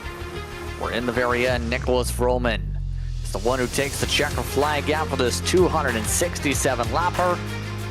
What a night over Paul Hill. What a recovery for him. We also had Lucas Hoytsma inside the top 3 here. Then it was DeCiani and Gitter. Galata dropped all the way to 6th in the very end after being a top 3 lock most of the night. Paul Gallimore comes away with a 7, with Dyson slipping to 8. Jacob Simpson's old tire survived to 9th, and William Owens, some way, somehow, gets the top 10. That was awesome for William. Oh, what a run for him. But finishing 11th, Tyler Hunter, great job as well, beating the statistic there. Stephen Williams also beating the statistic. Adam Benefield brought out that last caution, and then Bobby Anderson gets 14th. 15th will be Chris Davis, followed by Sean O'Brien Jr. Daniel Llewellyn comes back to get a top 20. Chad Center will get 18th, 19th. Tanner Marty and Rich Kleinman will round out your top 20 finishers. 21st goes the way of Alex Murray. He'll finish back there 1 lap down, 3 laps down for Kevin Zosiak. Joseph Tucker had some incidents late, finishes 4 laps down in front of Dave Hoytsma. Brandon Hastings, followed by Evan Mesnard. Nolan Hodgson was a DQ, as well as Mesnard on the same lap for incident points. Brendan Hoffman finishes 14 laps down in 28th after having speed most of the night. Delaney and Miller, your top 30. Rest of finishers were Coffey, Pearson, Hutchinson, and Pearson amongst your finishers here tonight, here on Maconi Entertainment. A lot of drivers to talk to, but we have one driver that is now officially a part of your Championship 4. Going off to Phoenix, Nicholas Vroman. How do you feel about the run tonight to be able to withstand the pressure? Talk us through your fight to get here. I'm an emotional driver, man. I was cussing at times. I was happy at times. I was all over the place emotion-wise. I definitely felt like I didn't have the car short run that these other guys had. I feel like they were blowing my doors off. But once we got about 20, 25 laps in, I felt like that's when my car really came in. So I was really nervous there when the caution came out at the end because I had no clue what was about to happen. But luckily we're just able to get the little bit of the lead we had, and we're able to stay green and come home.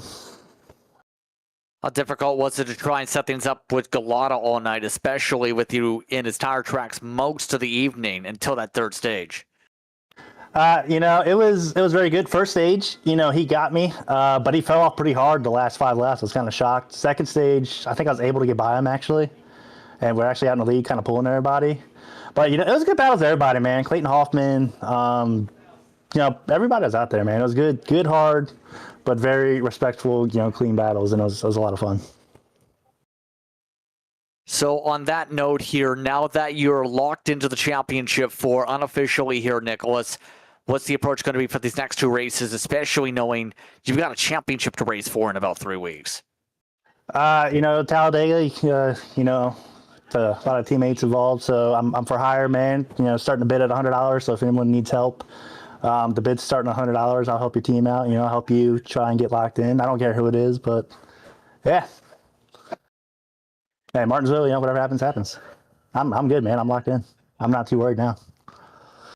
So I'm going to guess you're going to make an advertisement for that in terms of being able to find some teammates to help you to be able to push forward. But anyone you want to give a shout out to here tonight?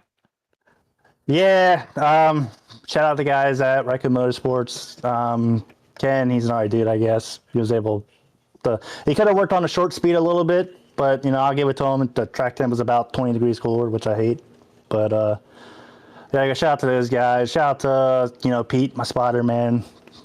I yell at him quite a bit, so he's my punching bag when we're racing. And, the Conti guys over there, was hanging out with them this time again, and it was cool to hang out with them, kind of chat a little bit, and keep your mind off of what's going on and kind of keep them down to earth. And shout out to everybody on track and you guys in the booth. It was a lot of fun. So congratulations on the victory here tonight, Nicholas. Thank you. Nicholas Roman takes the checker flag here tonight. Second spot goes to, believe it or not, Paul Hill, who was demolished at one point. He's with Kirk. Paul, man, you had one comeback for the ages right here, man. You came up 1 spot short. Tell me, how'd that race feel? And just tell me how your day went. Well, it started out great. We qualified really well. First stage went pretty well. I think we finished like 4th. Thought we were in for a decent day, and then we got lost in the middle. Kind of went tromping through the bushes, but it all came back, and we found the path, and here we are. So I can't really be too upset, but there was definitely some highs and lows today. Oh, yeah, I could agree with you a whole lot there, Paul. But I can tell you right now, in terms of being up, you are up 7 points going into Talladega.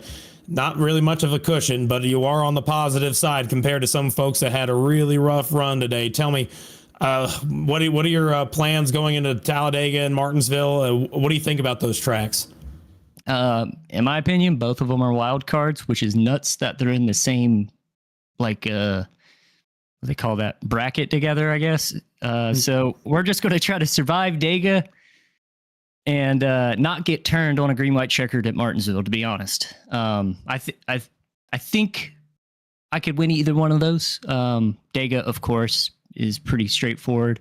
Martinsville, I do pretty well at those hard braking tracks. So looking forward to them, but really the plan is to do what I did today and just try to get the best possible finish and keep the car clean at the end. I almost didn't. I don't know if you guys caught it on the broadcast, but I got 15 seconds of nose damage on that last restart, going into the pits there for the last restart. I don't really know what happened there, but hopefully I didn't damage Matt. But yeah, so I thought I wrote myself off. I restarted like 16th there, and I was like, this is it. We're done. Like, just try to get a top 10, and then it just felt like the seas were parting, and we got to second. I mean, it was really wonderful to watch you do that. It was some heck of a driving there by you. And I got to ask you, is there anybody you want to shout out after that heck of a performance that we just saw? Yeah, everybody that helps build the setups with me and Joe, Nolan, Tyler Hunter. There's a lot of guys behind the scenes that help us develop this car, and I want to thank all of them for doing that with us. We had a fantastic car today. Very strong. I probably didn't drive it to the best of its abilities at every part of this race, but we still got a really good result out of it. But I want to thank all of them, you guys up in the booth, and Bobby for the lead. All right. Well, thanks so much for talking with us, and best of luck going into the next round here. You got to be able to hang on to it at Talladega. Best of luck to you there, Paul. Thank you, guys. All Hill, back to you, Justin. So third spot tonight. It was also a roller coaster for Lucas Hoitzma, who needed a good points day and exits tonight a -5 from the cut line. Lucas, talk us through your night. Oh man, I can't even begin to. What an insane night! I mean, started out the race, felt like I had really good pace. Thought I could get a nice top 5 in every stage in the race, but that got cut short. I got 5.5 minutes of damage after that wreck. I think Ralph had some PC issues and spun out, and I had no idea it was happening, and got right in there and spent the first 2 stages just trying to fix it. Luckily, we got some yellows at the end of stage 2. Fixed the car pretty much all the way back up by the time stage 2 was over. Flipped that one, got some track position back, and I was able to fight up there all night. Was running about top 10 there with 20 to go. Just tried to play some pit strategy, had some newer lefts than everybody, and then caution came out luckily, and that set me up in a good spot to get even more points. And I have never driven harder, never made so many risks on a restart. I knew the situation I was in. I didn't get any stage points all night, so I took every hole and available spot I could get there on that restart and somehow drove up to third. So huge roller coaster night for us, and I am very lucky to only be 5 out going into next week. Yes, indeed. So now at this point here, what's going to be the approach for Dega, knowing how difficult that track's going to be? Well, I did it back in the spring, so that's going for me, but the car is way different now, so none of that's going to transfer over. Going to have to figure it out this week. Probably run some officials to really figure out how to get a handle on this, but I'm going to just race hard next week. I'm going to get as many points as I can get. There's no sitting in the back saving anymore. I mean, if I had a good week tonight or a good night tonight, I probably could have gone in next week and been nice and easy, but I'm going to have to get some nice points and put myself in a good spot for Martinsville. That's the only route forward for me. Anyone you want to give a shout out to here tonight? Yeah, just huge shout out to Ralph and everybody on the team. A lot of effort was put in this week on the car, and we think we got it to a really good spot. So shout out to everybody for that. Not just Ralph, like John, Jacob, Sean, everybody who put some time. Everybody at Low Drag, everybody who puts this whole thing on, and you guys for doing this show all year. Well, congrats on the run here, on the recovery here, Lucas. Thank you.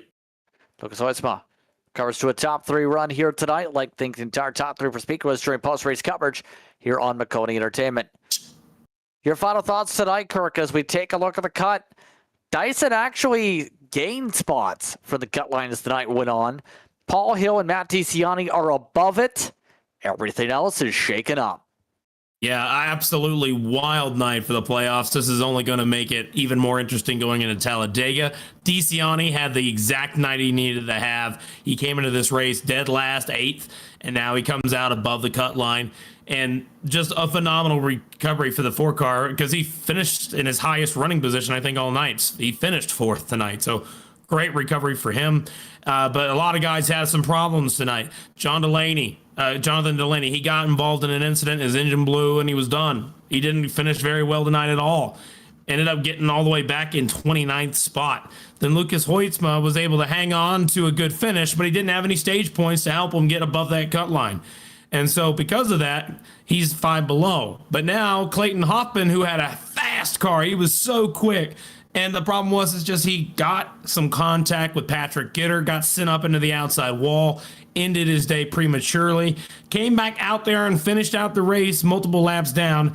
But that car, the damage was done whenever that happened, finishing 28th, 14th lap down. But then Adam Benefiel just had a very loose race car, was not able to hang on to it a couple times, spun out into the grass a few times, and just was not able to get a great finish this afternoon. He was able to hang on to get 13th. However, that is not going to cut it whenever you need to be able to make the championship 4. He is 8th, 14 points out from making it. But Talladega, and we know he's good at Martinsville, so he's going to be able to have a chance to come back as well in the next a couple weeks. Talladega, October 19th, 8:25 p.m. It's going to be one heck of a race. You're going to all need to be there to see it. It's going to be absolutely phenomenal. It's going to be an interesting time to see who comes away during Dega week with a win. Be sure to tune in here on Maconi Entertainment. But on that note, it's time to say goodbye. I'd like to thank you for tuning in for tonight's coverage of the FLCC. Calling the action tonight was myself, Justin Prince, alongside Kirk Mills with DJ Line producing. Thanks to our viewers for watching tonight's racing action, and we hope you stay tuned to our social media pages for our next race. Thanks to the entire staff for their work in bringing this racing to you.